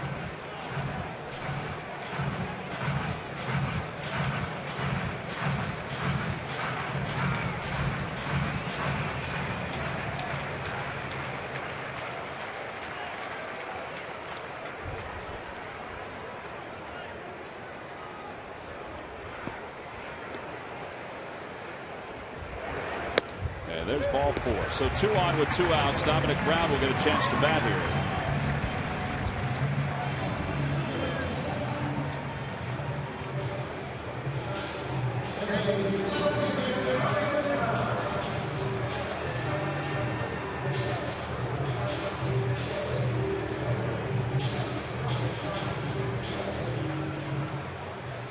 Dominic Brown is 0 for 2. He's grounded out and he is struck out.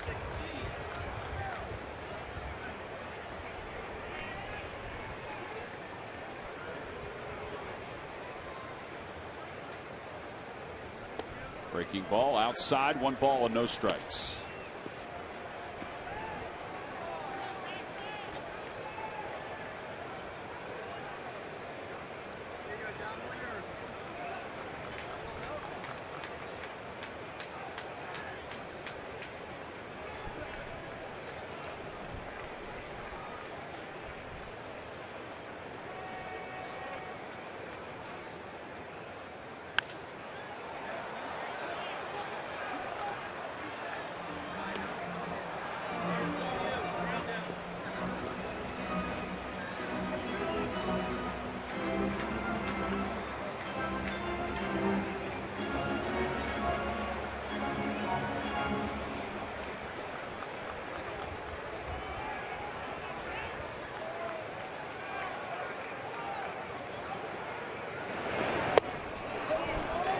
It's 1-2 to Brown.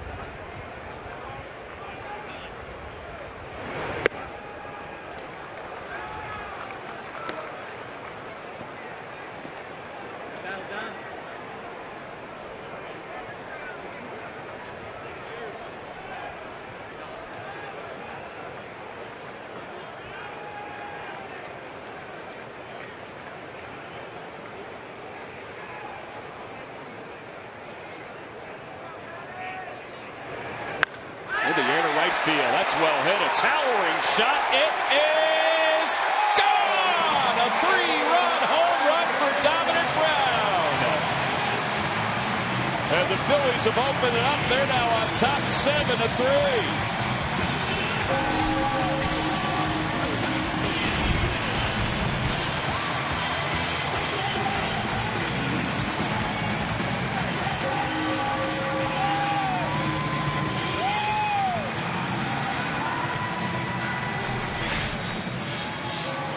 You see a fastball, looks like right down the middle of the plate, elevated for Dominic. Nice easy swing, gets the barrel of the bat through the ball, drives it out of the ballpark, and you look to the igniter that started all this was Jimmy Rollins. So again, this is all around a great inning for the Phillies. 5 home runs now for Dominic Brown, and that's it for Edwin Jackson. We've got a pitching change here at Citizens Bank Park.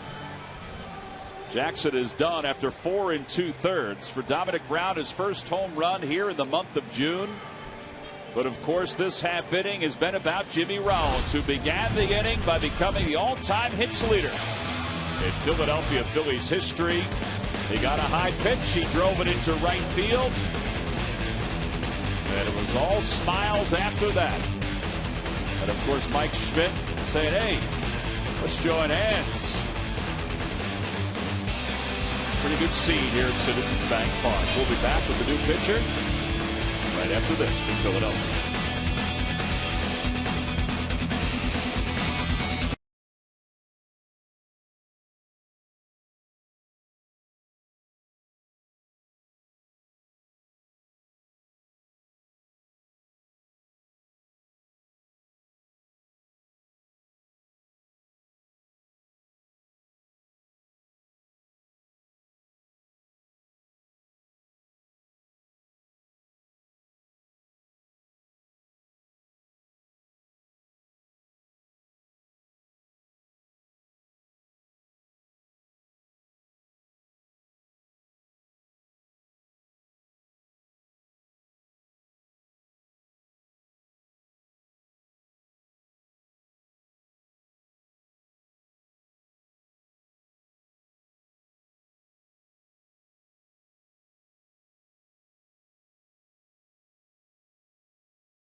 Phillies history, and his former manager Charlie Manuel sent out this tweet. Congratulations, Jimmy Rollins 11 on the Knox record. You are the toy cannon.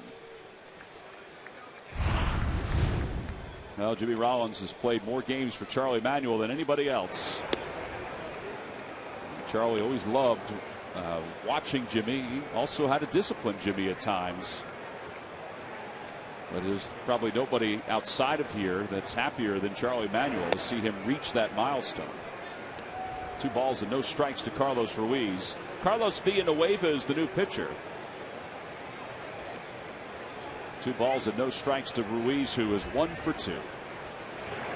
Pulls that one toward the hole. A base hit it to left field. So make it 2 for 3.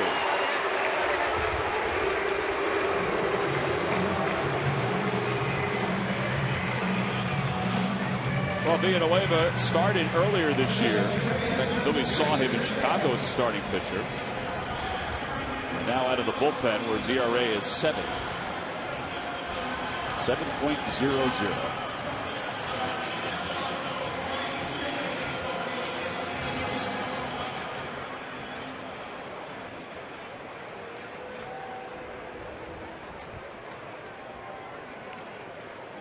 Reed Brignac is coming up with a runner at first. And it's 1 ball and no strikes to Brignac.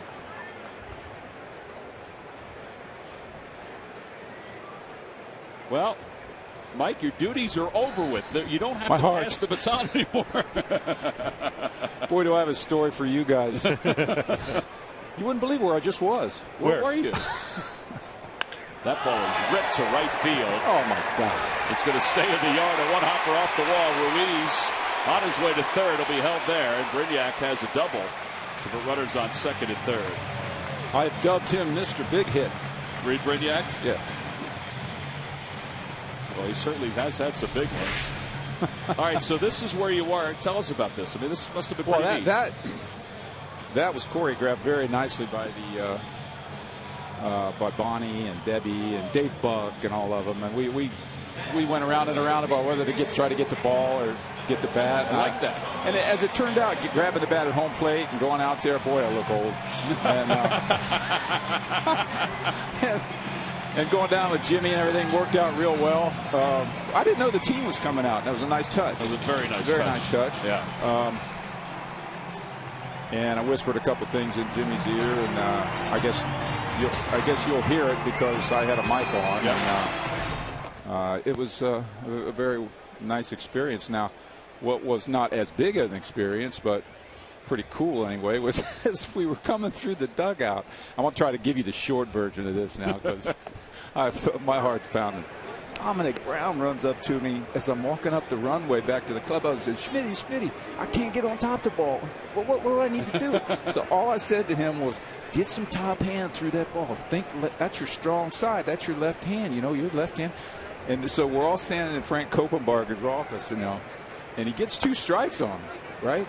So we're in there going, I kind of own this at bat. Please make contact. If he hits a home run, I'm going to go crazy. He hit a home run. So did you go crazy? Yes, I went. He hit a home run, and we're all, John Middleton and all of us are in there because John's hanging out with me today, and we're high-fiving each other. Great. We're going Why nuts. didn't you meet him at home plate? I met him in the dugout. When he came in the dugout, we had a big hug thing. What an exciting moment. Boy, that turned out great. Too. It was a shot. So that's what I've been doing for the last 10 minutes. Well, it was a shot, and he was right. He was having trouble getting on top of it. So Dominic Brown's officially hot now. That's a good thing. Yeah. Thank from everybody around. Thank you for doing that. Ronnie Cedeno takes low. It's 1 ball and 2 strikes. What's going on in the game anyway? I know we're scoring some runs. Well, because of Dominic Brown getting on top of it. Okay, that's right. It's a 4-run lead. Well, we've talked about this. When you broke Whitey's record, people asked, well, what did you get? And you said, I think I got the ball, but you don't remember if you got the ball. Well, I did think you got the ball, but I don't remember when I got it. As we were waiting for Jimmy to get his hit, I'm sitting down in Frank Koppenbarger's office watching the game. We're talking, and Frank said, when did you break Whitey's record? I don't have any idea. So he started looking up, and apparently I got 30 hits in 1989 right before I retired. So it was probably like late 88 or early 89. Yeah. Whitey had, I think I only have 17 more hits than Whitey. It was close because Jimmy kept passing, past Delahunty, past Whitey pretty quickly. Broken bat, 1-hopper out towards second. Valbuena's there. And the side is retired. Well, what an eventful inning it was. Memorable inning. It began, or at least it was capped off by Dominic Brown getting a word of advice and then sending it out of the ballpark. That's pretty good advice right there. That's a 3-run shot. It scores Rollins, Bird, and of course Dominic Brown. But the big moment was when the inning began as Jimmy Rollins passed Schmitty as the all-time hits leader in Phillies history, 2,235.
bat that is limited and sells for $109.95. Call BigTimeBats.com now at 866-280-BATS. That's 866-280-BATS. Oh, Schmitty has one of those bats. It's a pretty nice looking bat. I think heavy, but it's pretty nice. It's a nice way to commemorate Rollins becoming the all-time hits leader in Phillies history. So it's something he'll never forget. Pretty sweet. Yeah. So call now. You can take advantage of it. What did Jimmy say to you when you walked out there? Anything? I can't say as I remember it. Like, I'll have to listen to the tape. Thank you. I was something. I don't know. Mario Hollins, the new pitcher. And I don't know whether it was a surprise or not, but they've been playing it up as a surprise the whole since I've been here since Wednesday. I know you have. And you were going to be here tomorrow anyway because That's you're going right. to be on with That's us. Right. Starlin Castro takes low. It's 2-0. What did you say to him? Do you remember what you said to him? I said, congratulations. I'm honored to have you break this record, and I appreciate your friendship. There's a strike. It's 2-1. And I turned around, and there was the whole team. Well, I liked also when he raised his hand too. It was kind of like the vet when you and Jim Thome did that at home plate. You got to do a nice little photo op, right, Jamie? Exactly. Exactly. Something we can market, man. We can put on the program next year or something. That's front of the media guy. Yeah, the media guy. That's the thing, the programs, anything from today, the ticket. I told him to Photoshop my hair for sure if they do that. I don't know, your hair's better than Jimmy's hair. 3 balls and 1 strike to Starlin Castro. And there's ball 4. Hollins on in relief of David Buchanan. Buchanan goes 5 innings today and allows 6 hits and 3 runs. And here is Luis Valbuena. Well, you held the record for 25 years. It's a long time. I mean, records are made to be broken, but that's a long time to hold that record. Yeah. I guess it's player movement, which makes, free agency players don't play for one team. To have a all-time career hit record, and I realize if I were a Cardinal or a San Francisco Giant, I wouldn't have been the all-time hits record. But as it worked out, my 17, 18 years in Philly, and averaging 125 to 160 a year, it turns out to be that number, and I'm the all-time leader. And this is, as everybody knows, a demanding town. And probably 10, 15 years ago, to think a player might play for, to play for 18 years, Jimmy will probably end up playing for something like that, 18 years in this town. It's unlikely to happen. Yeah, we talked about it. I mean, maybe if Chase stays around, I mean, he could, if he passes Jimmy, if Jimmy retires before Chase, I mean, things like that happen, or if one of them move on, or if Jimmy moves on and Chase still stays here, he's the closest, getting up to close to 1,500 hits, but it'll still be hard for him to get to that number. It's a lot. When you think about it, it's a lot of hits. Yep. Period. Even if you move to 10 teams, it's a lot of hits. Absolutely. There aren't many guys that get that many hits, but to do it with one team is really special. Well, there are 3 active players right now who lead their team in hits, that are all-time leaders in hits. Valbuena fouls one off Ruiz. It's 2 balls and 2 strikes. Is that a question? There are. Derek Jeter and David Wright are currently with their teams and are the all-time leaders in hits. Now, there are active players who lead certain franchises, like Ichiro leads Seattle with 2,533. You couldn't catch him, huh, Jamie? No, I couldn't. Carl Crawford leads Tampa Bay, even though they don't play for those teams anymore. But only 3 that are still with their clubs that are the active or are the leaders. Did you guys, either one of you, happen to read that recent article that Jason Stark did on Jimmy's career? Yes. By chance? It's a fantastic article, and I throw that out to our fans listening, watching today, that if you're a Jimmy Rollins fan or a Jimmy Rollins detractor, you should read a recent article that Jason started. I believe that was SI.com? ESPN.com. ESPN.com. Read this article about Jimmy and where he stands in almost every statistical category in shortstops over history. I mean, basically comparing him to the guys that played his position, and you'll be amazed at where he stands. And Revere will put this one away. Valbuena's retired. Yeah, there have been several really good articles. Jason's was outstanding. Todd Zolecki's article about the hits that Jimmy's picked up during his career was a solid one. And Bob Rookover's story this week in the Inquirer was very good, too. Well, there's like 2,000 hits and 200 stolen bases. Yeah. I believe he's got over 200 home runs, and there's 4 Gold Gloves and 200 home runs. Yeah. And when you start breaking it down that way, and you start comparing him, he ends up being comparable to a couple of guys that are in the Hall of Fame. Yeah, Jamie and I were talking that everything stays the way it is if he stays healthy. I mean, he's going to reach 450 stolen bases this year. And by the time his career's over, he's going to be closer to 500 stolen bases, too. I think if Jimmy retired at the end of this year, he would get some Hall of Fame consideration. But I think Jimmy still has some work to do in the next 2 or 3 years if he can stay healthy for, let's call it 5 years. I mean, yeah, you know, if he can stay healthy and put 5 good years up. Similar to this year, this isn't what you would call an MVP year like right. Jimmy Rollins had at one time. Although at the end of the year, the numbers will be pretty darn strong. I think if that happens, he's going to be up there for a speech someday. Well, there's no doubt he's going to be considered for it.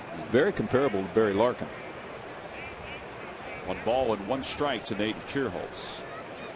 Cheerholtz is 0 for 2. He's flied to left. He's grounded to second. And he whacks that one off his foot. And it's 1 ball and 2 strikes. It's got to be a sigh of relief, though, for him, too. Although he has a 9-game hitting streak, but just to kind of get it out of the way now. Yeah, sometimes when you see guys get close to milestones, sometimes it takes a while. And that wears on players too. And some guys look at it as a distraction, not only to themselves but to their club. And it's kind of here and gone now, and we can continue to play. And I'm sure that's how Jimmy looks at it. Jimmy's I don't know how to say this. He's very relaxed all the time on the field. When he hits, he's very relaxed. He's a professional hitter, although sometimes we don't like to see the ball in the air as much as we do with Jimmy, but he's a professional hitter.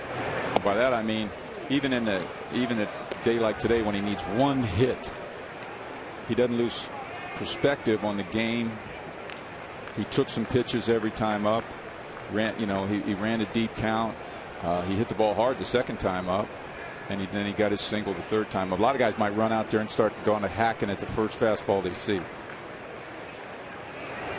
Ground ball toward the middle. Utley right around the bag, doesn't have the ball. Rollins picks it up. They get the out at second. Chase tumbles to the ground. Assist Utley. He just said, what happened? So 4-6 on the put out at second base. I think Chase was going to take that himself, turn that double play himself. That's what it looked like. Jimmy's having some fun with it. Yeah, he's going, what are you guys doing? Well, there's 2 outs now, and it brings Mike Alt to the plate. Alt hit a BB his first time up. Struck out his last time. I was watching that home run. I forget where I was. I guess I was down in Frank's office. He put some top hand. You don't see that top hand much anymore, Jamie, from hitters. It looked to me like he put some top hand on that line drive home run. But then they threw pitches slower and slower his next time up and got him on strikes. 1 ball and 1 strike.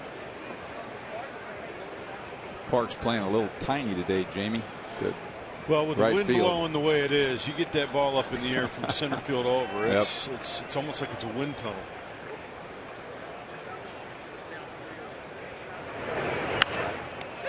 Fly ball, shallow right. Marlon Byrd a long run. Utley a long run. Byrd toward the line makes the catch.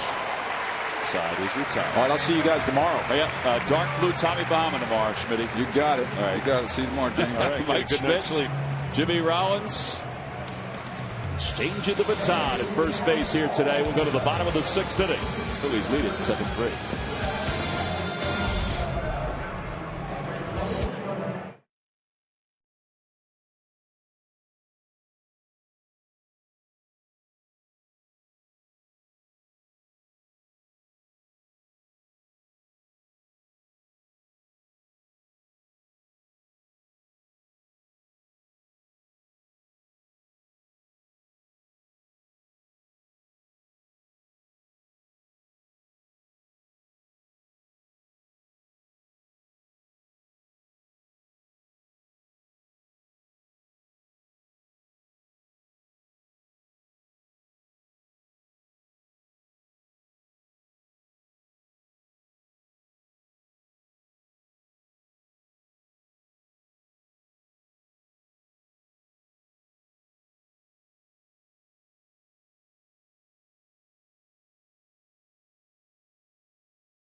At ChevyDealer.com. Buy Xfinity, your home for the most live sports. And by WB Mason, you can't go wrong when you buy right. Bottom of the 6th inning, Phillies 7, Cubs 3. And Ben Revere will lead it off for the Phillies against Carlos Villanueva.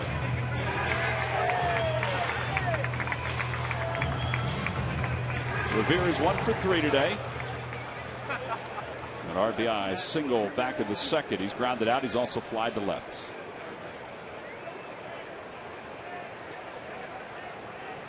First pitch is inside, 1-0. All right, now the Phils will try to milk this 4-run lead, maybe add some more. It's the bullpen's game after David Buchanan was lifted after 5. 2 balls and no strikes. Well, it's certainly not over. With the wind blowing the way it is today, it'd be nice to see the Phillies add a run on here in the bottom of the 6th, just to keep a little bit of momentum going. The way the wind is blowing, you wonder if that's the reason they took David Buchanan out of the ballgame after 5.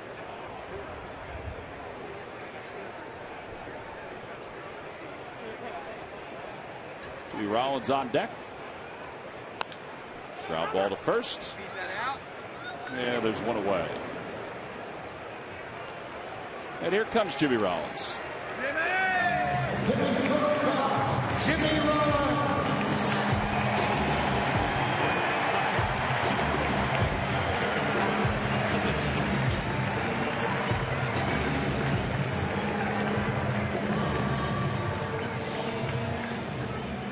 Well, this is how Jimmy got to 2,235. A triple in 2000, a triple in 06 for 1,000. A double for his 2,000th hit. That was in Cincinnati. Last night a double to tie Mike Schmidt, and the single here today. The other part of this that probably goes a little unnoticed, and it's not a huge thing, but I think it's a big thing. He's a switch hitter. Yeah, you know, sometimes switch hitters have really difficult times trying to deal with both sides during the course of the season. Yeah, because you could be swinging well one side of the plate, but you could be slumping the other side of the plate. But the other thing it does allow you to do, the plus side of it, it allows you to play every day. You know, you can be on the opposite side of the pitcher. But it's not an easy thing to do, believe me. Check swing. He went around, says Mark Repiger.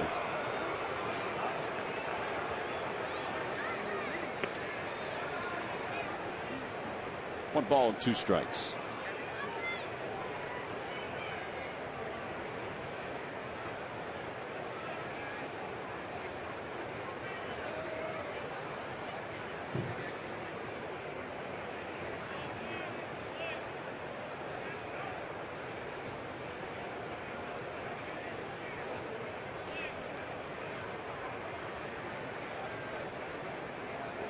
After Jimmy singled to break Schmidt's record, he stole second and then scored on the home run by Dominic Brown.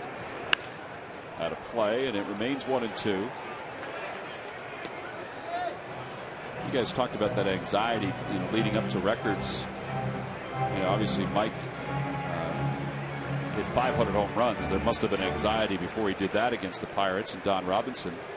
Even for you when you reached 250 wins. I mean, was there anxiety leading up to that? Kind of want to get, for me, I just kind of wanted to get it over with. Yeah. Honestly, I really wasn't. I didn't really want not the fanfare, but the media attention, and that's what it seemed like it always was. And somebody always was there to remind me about it. And I realized that's part of it. And I had the good fortune of pitching long enough to be able to get to that. But it really wasn't why I was playing. But along with these milestones, it brings you the attention.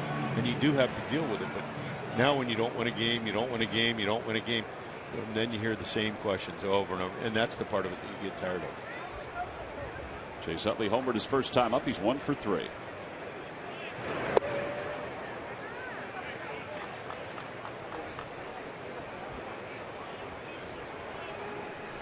But it goes with the territory, and you try to learn to just take it in stride.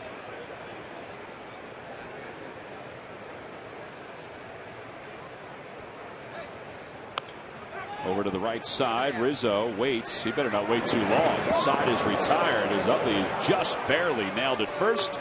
Phillies go down in order here in the 6th.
Jimmy Rollins on the doorstep of history. There it is! Jimmy Rollins is now the franchise leader in base hits.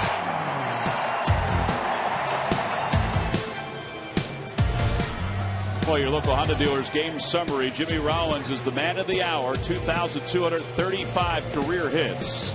Phillies lead at 7-3. Dominic Brown's 3-run home run in the 5th inning followed Jimmy's base hit.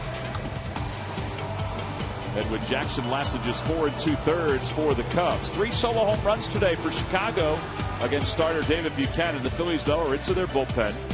Mario Hollins pitched a scoreless 6th inning. Now Justin DeFreitas in his 14th ball game.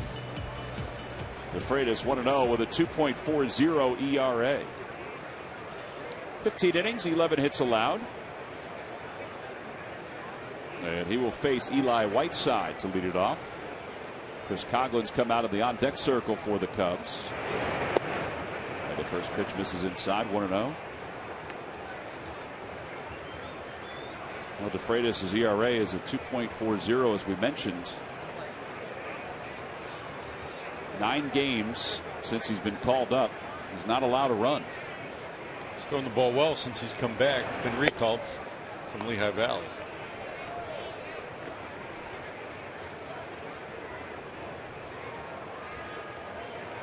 When going down to Lehigh Valley, I know he went down there to work on his location and his consistency with his pitches, and obviously he spent enough time on that to get himself right.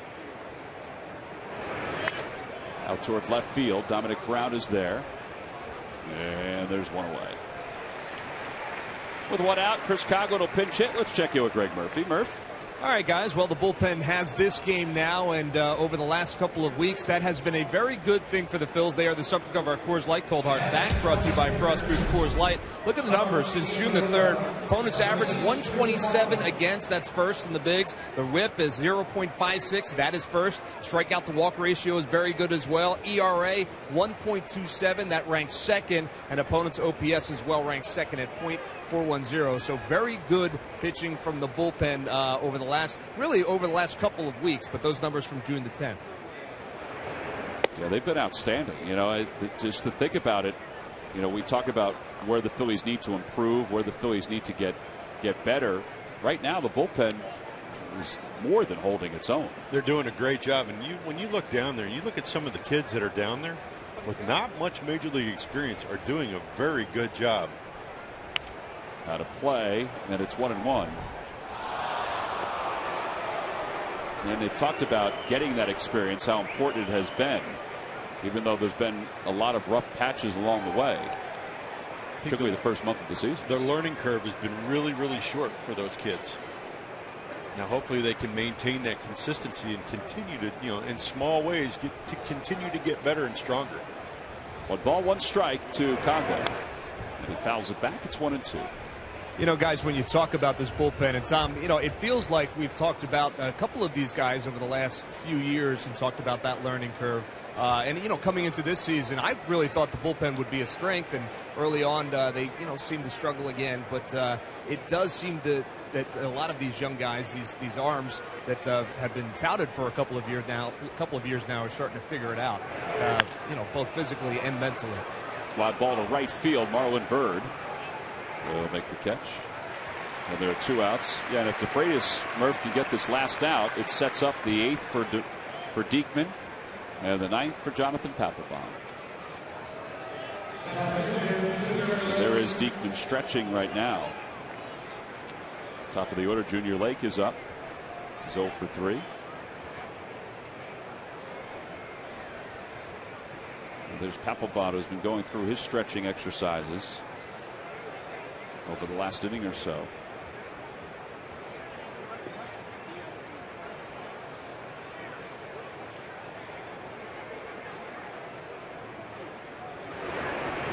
Check swing. Did he go? No. This is Kerwin Danley.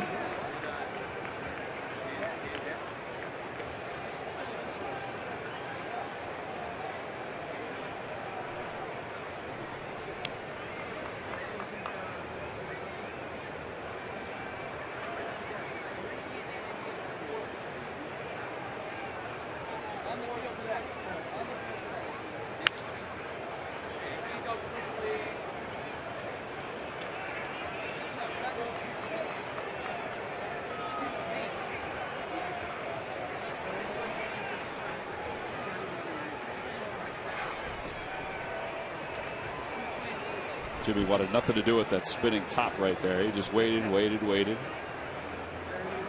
That young lady walking away with a souvenir. 1 ball and 1 strike to Junior Lake. Lake is 0 for 3. Shows bunt, takes low, 2-1.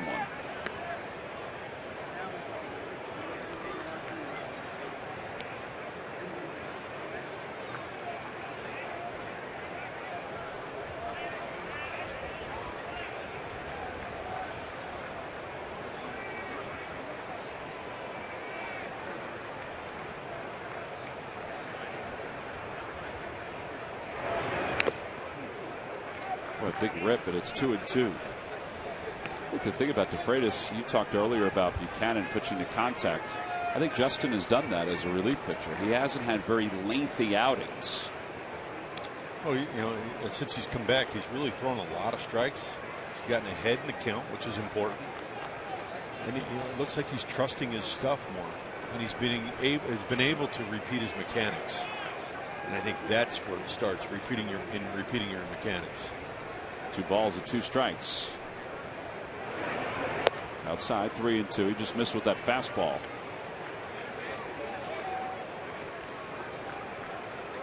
Ruggiano, who's hit the ball hard today, is the on-deck hitter.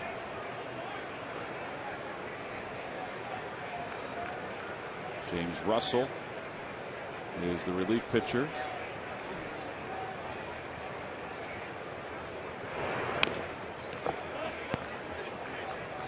And the difference for David Buchanan and Edwin Jackson, David Buchanan gave up 3 home runs. They were all solo home runs. It was 3 runs. Jackson had given up 4 runs previously and then gave up a 3-run home run, which, again, that crooked number on the board all at once, I think holds bigger.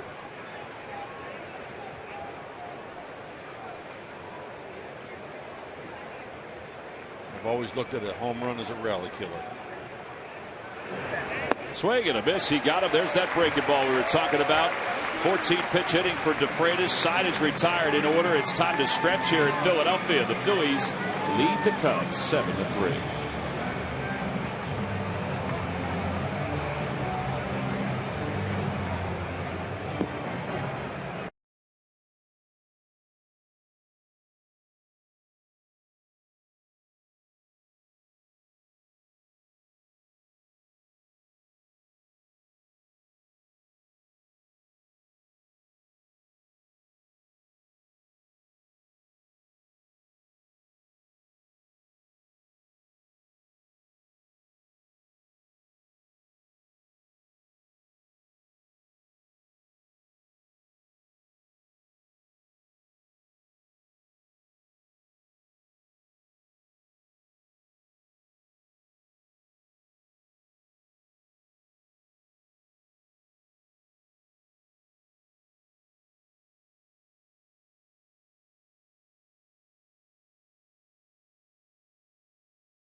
Time now for the Jeep Stump the Fans Trivia Quiz answer. Jamie, the question is, what Cubs catcher won a Gold Glove along with Ryan Sandberg in 1986? Jody Davis. Jody Davis is correct. That was a gimme for you. It was a layup. A layup. Log back on to Phillies.com to find out if you're the winner of a Phillies prize pack. And thanks for playing Jeep Stump the Fans. You've had a lot of catchers in your career. You were just really getting your major league career underway at that point. Jody must have been a pretty good teammate. He was. Actually, he was my first major league catcher. Jim Sundberg was eventually on that team. Steve Sundberg. Yep. Steve Lake. Steve Christmas was another guy that was there during my 2.5 years. I know I'm going to forget some guys, but totally forgot about Jim Sundberg, that he was a Cub. That was, I guess, toward the end of his career, right? Yep. Great guy, too. Great guy. Was there a catcher that helped you more than any other? I mean, I don't want to put you on the spot. No, when you're young. Jim Sundberg was a big help. I'm trying to think of who else real quick here. Well, you got to say Jody Davis because he was your. Jody, but I mean, I was so young and green at that time. I was willing to listen to anybody and anything. But I think as I got a little more mature in my career, there were some guys along the way that really helped me. Mike Stanley in Boston, Danny Wilson, Seattle. In Seattle. Where was Damon Berryhill? Was he in Chicago? Damon Berryhill was in Chicago. We were actually roommates in A-ball, and he was my son's manager last year in his first year of pro ball. How about that? Howard takes low. 2 balls and 1 strike. It's Howard against Russell. Ryan is 0 for 3. He's flied out twice. He's grounded out to second. Here at the bottom of the 7th inning, the Phillies 7, the Cubs 3. John Marzano, Joe Oliver. Probably talk the rest of the game. These names will start coming back to me. Tom Lampkin. Yeah, Tom Lampkin caught you 29 games. You had an ERA of 3.67 with him behind the plate. He's the one that taught me the touch signs that I used. Howard takes low. He walks. Leadoff batter's aboard here at the bottom of the 7th. Need a gift for Dad? The MLB.com At Bat app and a subscription to its premium features on his favorite smartphone or tablet are perfect for Father's Day. Dad will have access to features such as live look-ins, instant replay, live audio, free MLB.tv game of the day, and much more. For more information and for details, visit MLB.com.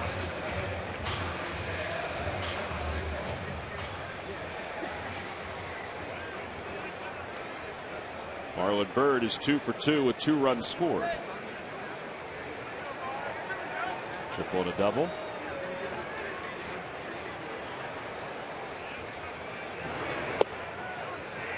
0-1 to Byrd.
Popped him up.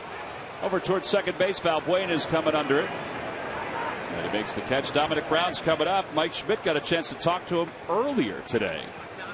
I know that's what it is. I don't know. Every swing. I don't know. Every swing. See the ball going down. See the ball going down. Get some top hand in there, man. We need to talk. I'll be here all weekend. You know? Yeah. Just. That's pretty cool stuff right there. And then what followed was a 3-run home run. Well, quick learner. Quick learner. Positive reinforcement. I love it. Takes a strike. It's 0-1. Pretty cool, though. Dominic Brown recognizing that when they see Schmitty, and every hitter knows when they're struggling, looking for every bit of advice that you could possibly get. Not a bad person to ask for a little advice. And it was simple advice.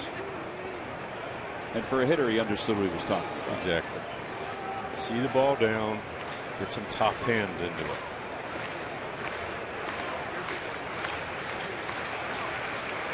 One ball, one strike.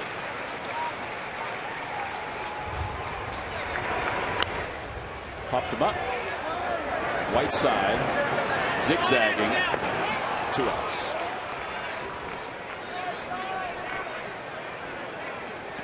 These lucky fans are today's Citizen 7. They were to receive a prize pack courtesy of Citizens Bank. Good banking is simple, clear, and personal. And that's helping you bank better. Citizens Bank. Good banking is good citizenship. Well, now with 2 outs, Carlos Ruiz has had a couple of good at-bats here today. He's 2 for 3.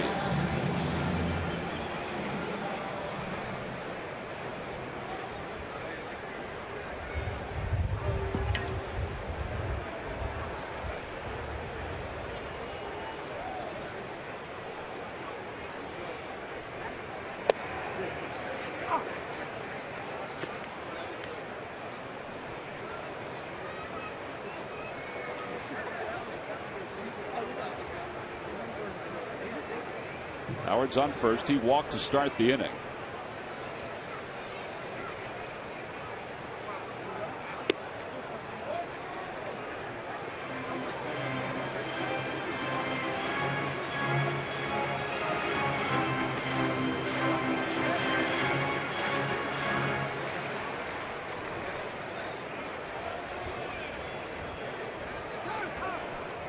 Time is called as the hot dog wrapper blows across the line of sight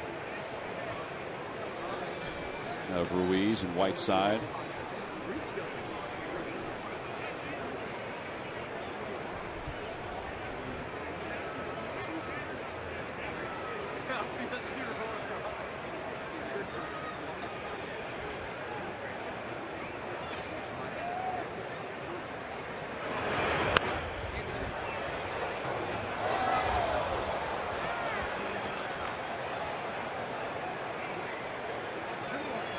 Phillies after tomorrow will head to Atlanta for 3 games, Monday, Tuesday, and Wednesday, before the road trip wraps up with 4 in St. Louis. Trying to win their 4th game on this homestand. Swing and a miss, and the side is retired. So Russell walks the leadoff batter, but then nothing else. We played 7 innings here at Citizens Bank Park. Phillies on top of the Cubs, 7-3.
Valley Honda. Visit your local Delaware Valley Honda dealer or shophonda.com. Buy McDonald's. Any size hot or iced coffee is just $1. McDonald's. I'm loving it. And buy the Quality Plus Ford stores. Phillies lead at 7-3 as we'll go to the top of the 8th inning. Time now for the Subway winning box score. And the winning box score belongs to the Philadelphia Phillies at this point. Ben Revere, Jimmy Rollins, Chase Utley, each with a hit. Of course, Rollins' hit was the big one. 2,235 for his career. Marlon Burks had a good day, a triple and a double, a couple runs scored. And Dominic Brown's 3-run home run has given the Phillies some breathing room. See Jake Diekman's name in the bottom of that box score, and that's because Diekman will take over for the Phillies here at the top of the 8th inning. Diekman will face Ruggiano, Rizzo, and Castro. So far, 2 scoreless innings for the Phillies bullpen in relief of David Buchanan. You can see Diekman's numbers: 41 strikeouts in 30 2/3. He's quietly stringing together a nice first half. Yeah, those home runs that he gave up is the reason why his ERA is a little flashy at this point. Fastball is in there. It's 0-1. Flashy, kind of like that 96-mile-an-hour fastball that Ruggiano just kind of flinched at. Keep wondering when and if he'll get closer to 100. There's 97. He's not loose yet, Tom. Well, as he said, he goes, I may never hit it again.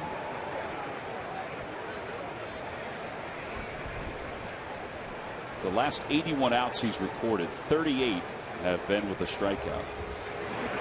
Swing and a miss. Strikeout number 1. Anthony Rizzo's coming up. Let's check in with Murph. Murph, you all ready to go over there? I'm ready to go. It's time for that Major League Notebook, Tom. It's brought to you by Gwinnett Mercy University, and Gregory Polanco seems to deserve the hype, guys, at least early on. The Pirates youngster had a career night last night. Game 5 of his career. He went 5 for 7, including a walk-off 2-run home run in the 13th inning to help win it for the Pirates. They beat Miami 8-6 last night. And speaking of the Pirates, welcoming a new member to their rotation today, calling up Vance Worley from Indianapolis from AAA. He had signed, or he was traded over there earlier this year. So Vance Worley coming up to the big leagues again to try and help a beleaguered and injured rotation for the Pittsburgh Pirates. He'll start tomorrow for them, guys. Worley just pitched against Lehigh Valley about a week or so ago, hit a home run against them. That's right. So they now have Worley and Michael Martinez on the roster for the Pirates. Well, it's good for Vance. You know, things did not work out at all in Minnesota for him, even though he was the opening day starter last year. Did not have any kind of success, and then the Pirates picked him up. He was basically designated for assignment, and they were able to trade him. The Twins were trade him to Pittsburgh. How about that night Polanco had last night, though? That's remarkable. Yeah. It was his first Major League home run, I should mention. Well, they say he's the real deal, and you know the Pirates put him in the leadoff spot this year and sort of made him learn how to be a leadoff hitter with the hopes that they would bring him up at this point in the season. Rizzo serves one out towards center. It's going to drop in front of Revere. It's a 1-out single. And Murph, we've seen a lot of young kids, whether it be Polanco, whether it be Springer from Houston, Singleton from Houston. Some of these young kids coming up, putting together some pretty good first weeks or first few games. Trying to make a bid to stay. It's certainly good for the game of baseball, no doubt about it. Yeah. Fun to watch 19, 20, 21-year-old kids coming up at this level and, obviously early in their career, but having some success. So it is fun.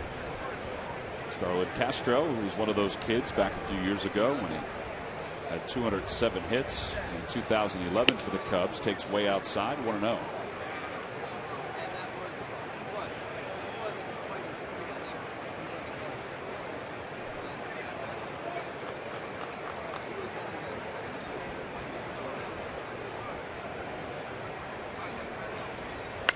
Line drive to right field, a base hit. And Rizzo will stop at second. All right, so it's getting a little dicey here with a 7-3 lead because the Cubs have a couple of base runners. But it's another lefty in Luis Valbuena who's coming up.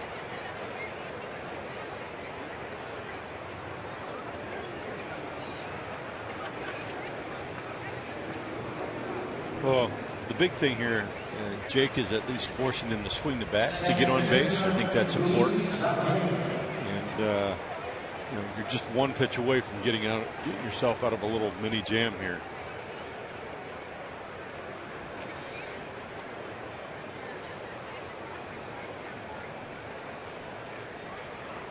Valbuena homered back in the 4th. He's 1 for 3. He's lined out. He also flied out.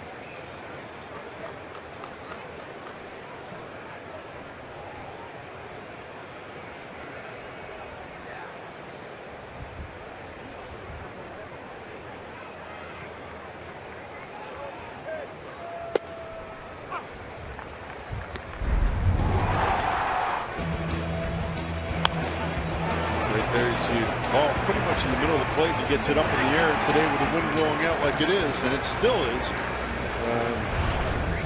All you need to do is get it up in the air today going to right field. 1 ball and 1 strike. The wind has been blowing like this. It's been moving around a little bit, but it's been blowing basically at this speed for the entire game.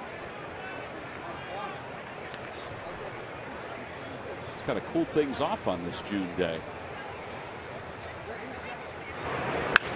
Back toward the middle, right under Diekman into center field. Rizzo's heading home, and the throw is cut off by Utley at second base by Ben Revere.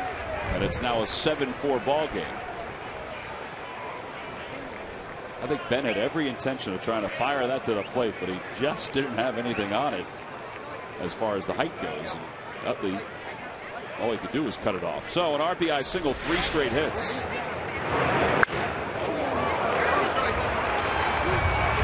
The ball was hit pretty hard back through the middle. Ben did hit the cutoff man. He did for the first cutoff man. Well, here's Scherholtz, another lefty. So that means the tying run has come to the plate for the Cubs. Here at the top of the 8th inning.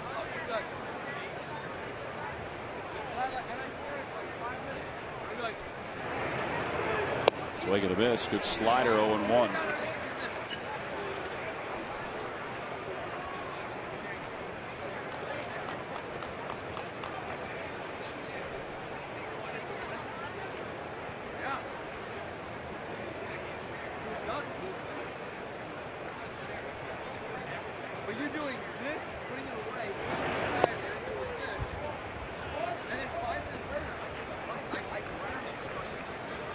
Difficulty with his location here in this inning at times.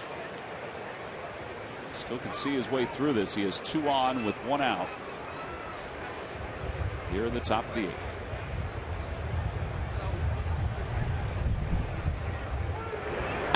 Chopper to shortstop. This could be 2. There's 1. Utley's throw to first is in time. 6-4-3 double play, and the side is retired. Renteria is coming out, but the defense is leaving the field. He's asking them to bring him back. Rollins flips to second for 1. Watch the throw over to first. It looks like he got him in time. So for now, the side is retired, although Renteria is heading out to talk to the first base umpire, Kerwin Danley, but the defense is just about off the field. The only ones still on are Revere, Rollins, Bird, and Dominic Brown. And they are going to review this. So they're going to bring the defense back out.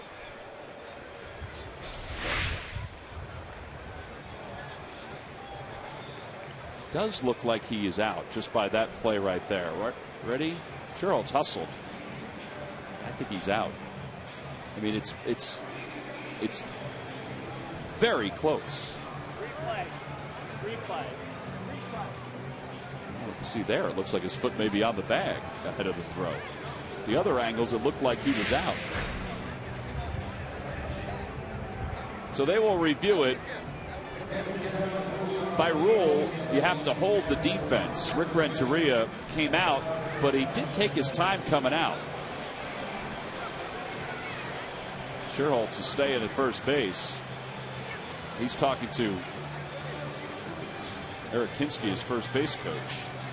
Take a look at it again. You see his foot, see the ball. Foot is, boy, that's really close. The ball's in the glove, and the foot is just receding onto the bag. This is a toss-up. This is totally up to the interpretation of the umpires in New York. I think he's out, but we could easily be wrong. Yeah, I think he's out, Jamie. I don't know what your thoughts are. Yeah, I don't know how they interpret that. You know, when it's in the ball, glove, in the glove. Right. Has he squeezed the glove? It's in his glove. That's none of that's in our dissertation that we've gotten. Yeah, we've been told the ball has to be in the glove, but does that mean the glove has to be closed? Does it have to be in like that? Well, your guess is as good as ours. We've looked at it 5 different ways. I'm a little bemused with this one. Here's a look again. Is his foot on the bag? Right there, his foot's on the bag. It's at 1/30th of a second. The ball is in the glove, but the glove's not closed at that point. Here we go. And he is out. So the inning is over. Sherholtz hits it to the double play. The call stands. We'll go to the bottom of the 8th inning. 7-4 Phillies.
It's time now for a Hyundai defensive play of the game, and this is the play that just happened.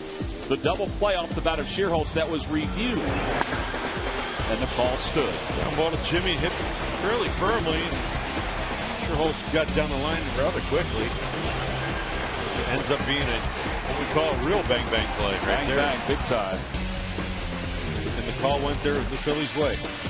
So that's your defensive play of the game, brought to you by your local Hyundai dealers. Now, they said the call stands, which means that there was no conclusive evidence that they could overturn the decision on the field. If it said the call was confirmed, then they would be definitive with their call on the field as Ruggiano runs that one down. Now there's one out. John Mayberry Jr. will be the pitch hitter.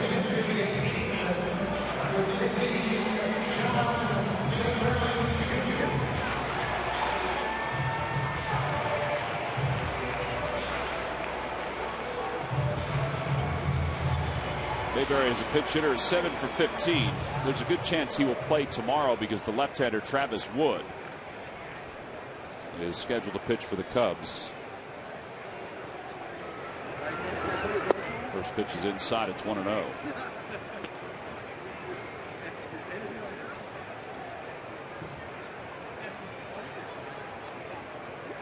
Mayberry overall hitting .269, 5 homers and 16 RBIs.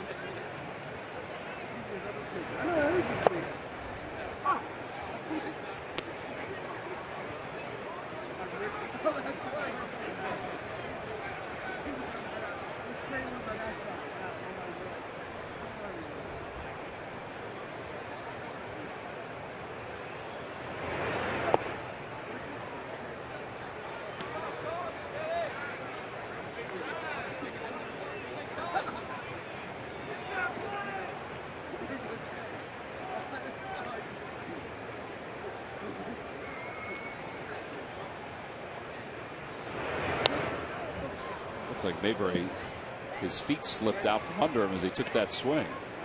It's 2 balls and 2 strikes. He'll be followed by Revere here in the bottom of the 8th inning.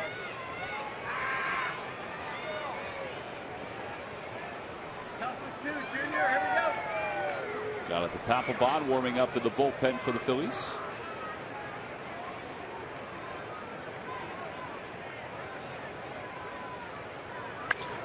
Fly ball, shallow right. Balbuena makes the call on the catch, and there are 2 outs. As promised earlier in the game, we have the AT&T fan photo of the game. This one comes from Gary, MathWiz77. And the bright eyes that Gary wakes up to every single day. She's a beauty. Tweet your photo to #PhillyFanPhoto for a chance to be shown in an upcoming game broadcast. Brought to you by AT&T. There's Papelbon. Ben Revere is 1 for 4. He'll be the hitter.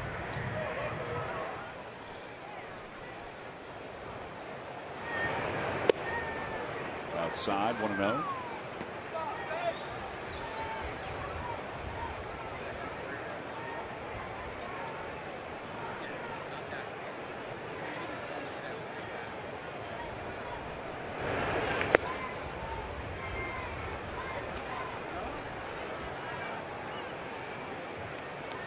The Phillies have reached double digits in hits. They have 10. The big blow, the 3-run home run by Dominic Brown. The nostalgic blow was the single by Rollins to give him the franchise lead in hits. I'd be interested to hear what Jimmy has to say after the game. I thought his quote that we used, the Geico quote of the day, was really was as always very honest and very supportive of the Phillies fans, who at times, rightfully so, have gotten on Jimmy, and he understands that. But he's always been honest with everything that he has said, everything he has felt. It's all earned. Everything he's accomplished, I really believe it's earned, and it's heartfelt, and it's come from just old-fashioned hard work. 3 balls and 2 strikes.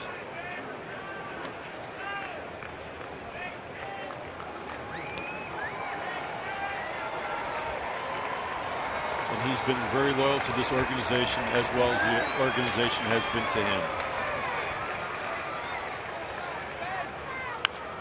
Again, Revere fouls it away.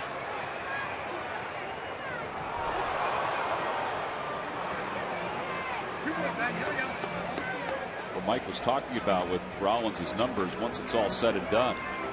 Mike brought it up a couple weeks ago about Rollins being considered for the Hall of Fame because of Barry Larkin's numbers. And Larkin, will lead in average and lead in on-base percentage. But there are a lot of other categories that Rollins will lead Barry Larkin. Side is retired in order. We'll go to the 9th inning. Jimmy Rollins, the all-time leader in hits in Phillies history. He is homegrown through and through. See how young he was when he wore the number 29. Of course, making the All-Star team with Billy Wagner and Bobby Abreu. And the MVP. Who could forget the MVP award and all the gold gloves that he was able to rack up as a fantastic shortstop? But the culmination was the 2008 World Championship in a Phillies uniform.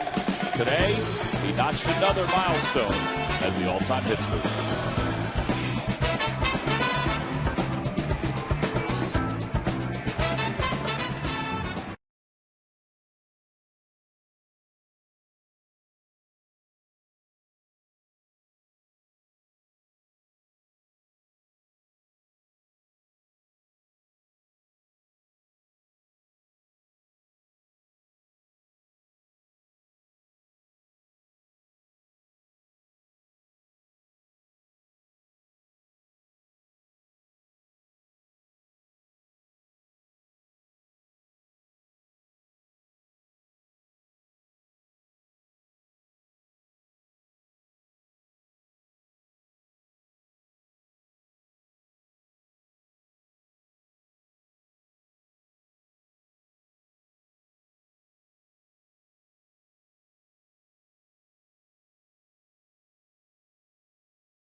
Anytime you're at the top of any list, I don't care what it is, it's pretty special.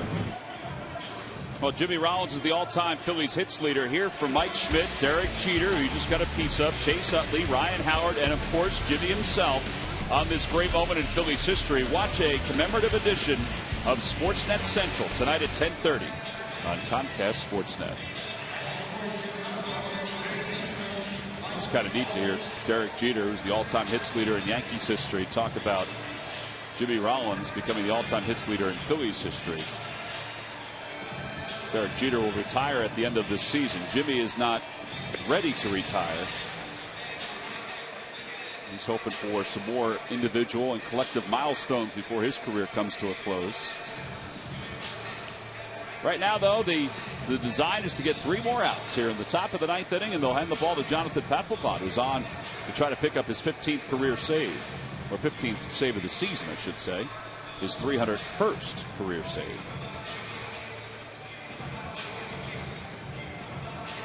Well, Jonathan's been a pretty steady part of this bullpen since the first couple weeks of the season, and he's done it with being able to get ahead in the count and locating his fastball. It's where it all starts and stops with Jonathan, and he's been very consistent with it. Well, he worked 3 days ago against the San Diego Padres. He pitched an inning, got the victory. That was then the Phillies walked off on the home run by Reed Brignac. Facing Mike Alt to start it off. First pitch is a breaking ball outside, 1-0.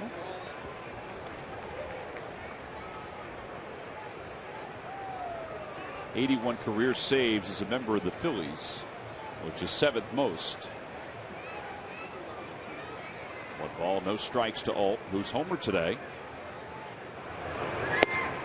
Outside corner, 1-1.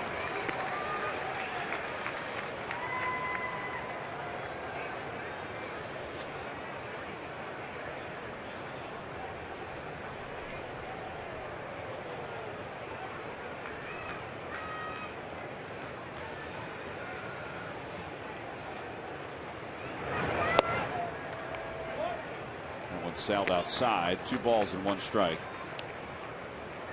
Phillies could pull out this victory today. They'll go for the series victory tomorrow and a really good homestand. Baby steps. Thus far, it's been a really good homestand for the Phillies, and you said, Tom, winning today would be big. After sweeping the Padres and losing a tough one yesterday, A.J. Burnett will get the ball tomorrow to try to close out this series with a win.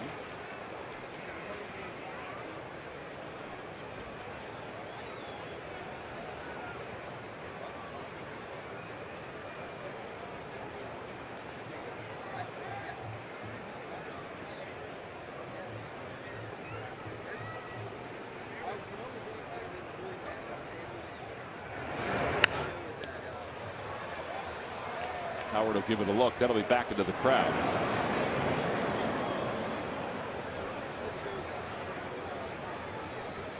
Two balls and 2 strikes.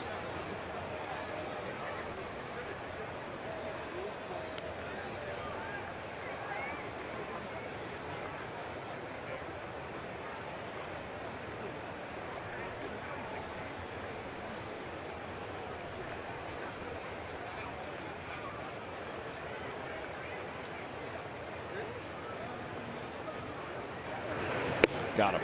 High fastball, 1 away here in the 9th inning.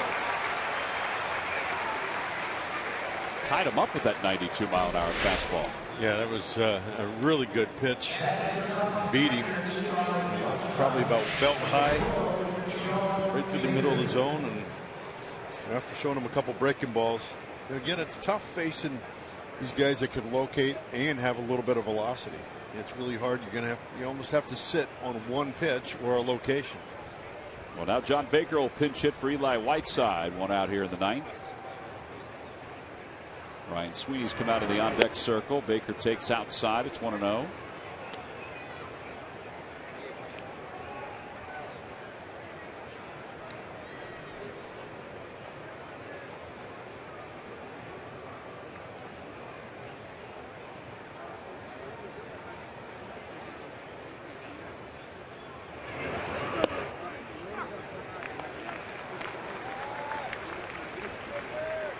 Phillies trying to win their 29th game.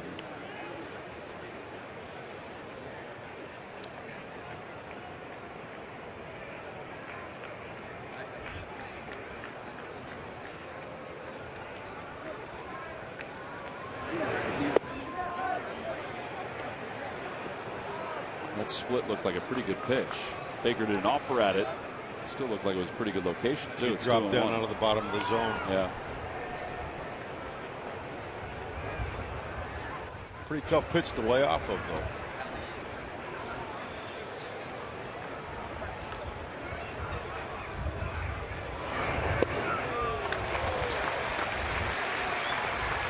Baker's bat looked kind of slow through the zone on that pitch.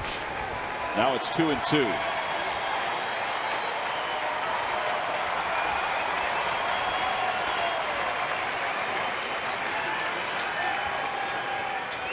One out here in the top of the 9th inning. 2 balls and 2 strikes to John Baker. And the pitch. Inside.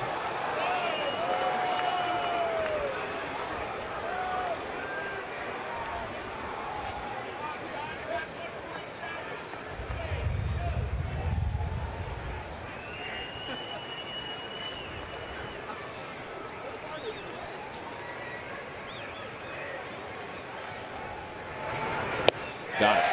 Back-to-back strikeouts. Got the first 2 hitters on that 92-mile-an-hour fastball. 1 up, 1 down.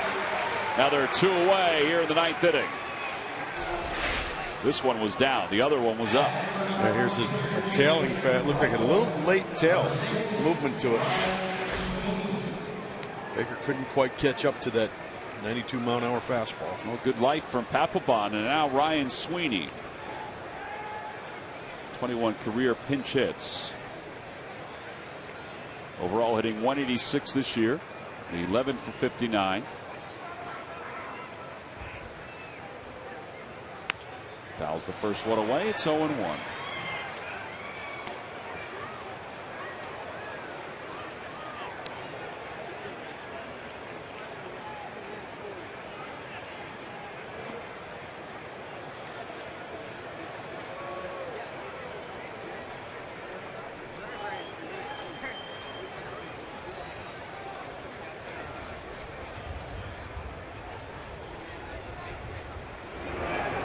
Chopper right side. This should do it. Big hop for Utley. Flips underhand, and the Phillies have taken today's ball game by a final score of 7-4. On a day in which Jimmy Rollins becomes the all-time hits leader in Phillies history, the Phillies are able to win their 4th game on this homestand, and they do it rather comfortably today, 7-4. He is our Chevrolet player of the game, and rightfully so.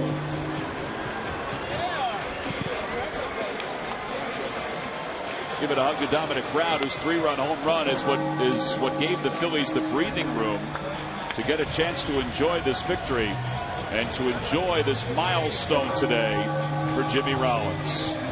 Congratulated once again by all of his teammates.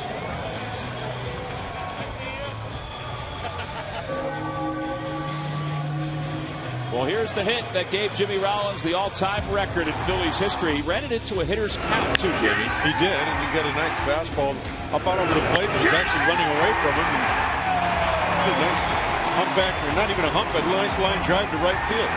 Pretty smooth swing for Jimmy Rollins. Rollins, congratulated by Mike Schmidt and all of his teammates after the hit. Career hit number 2,235, and he's down in the field with Murphy. Well, Jimmy, it was a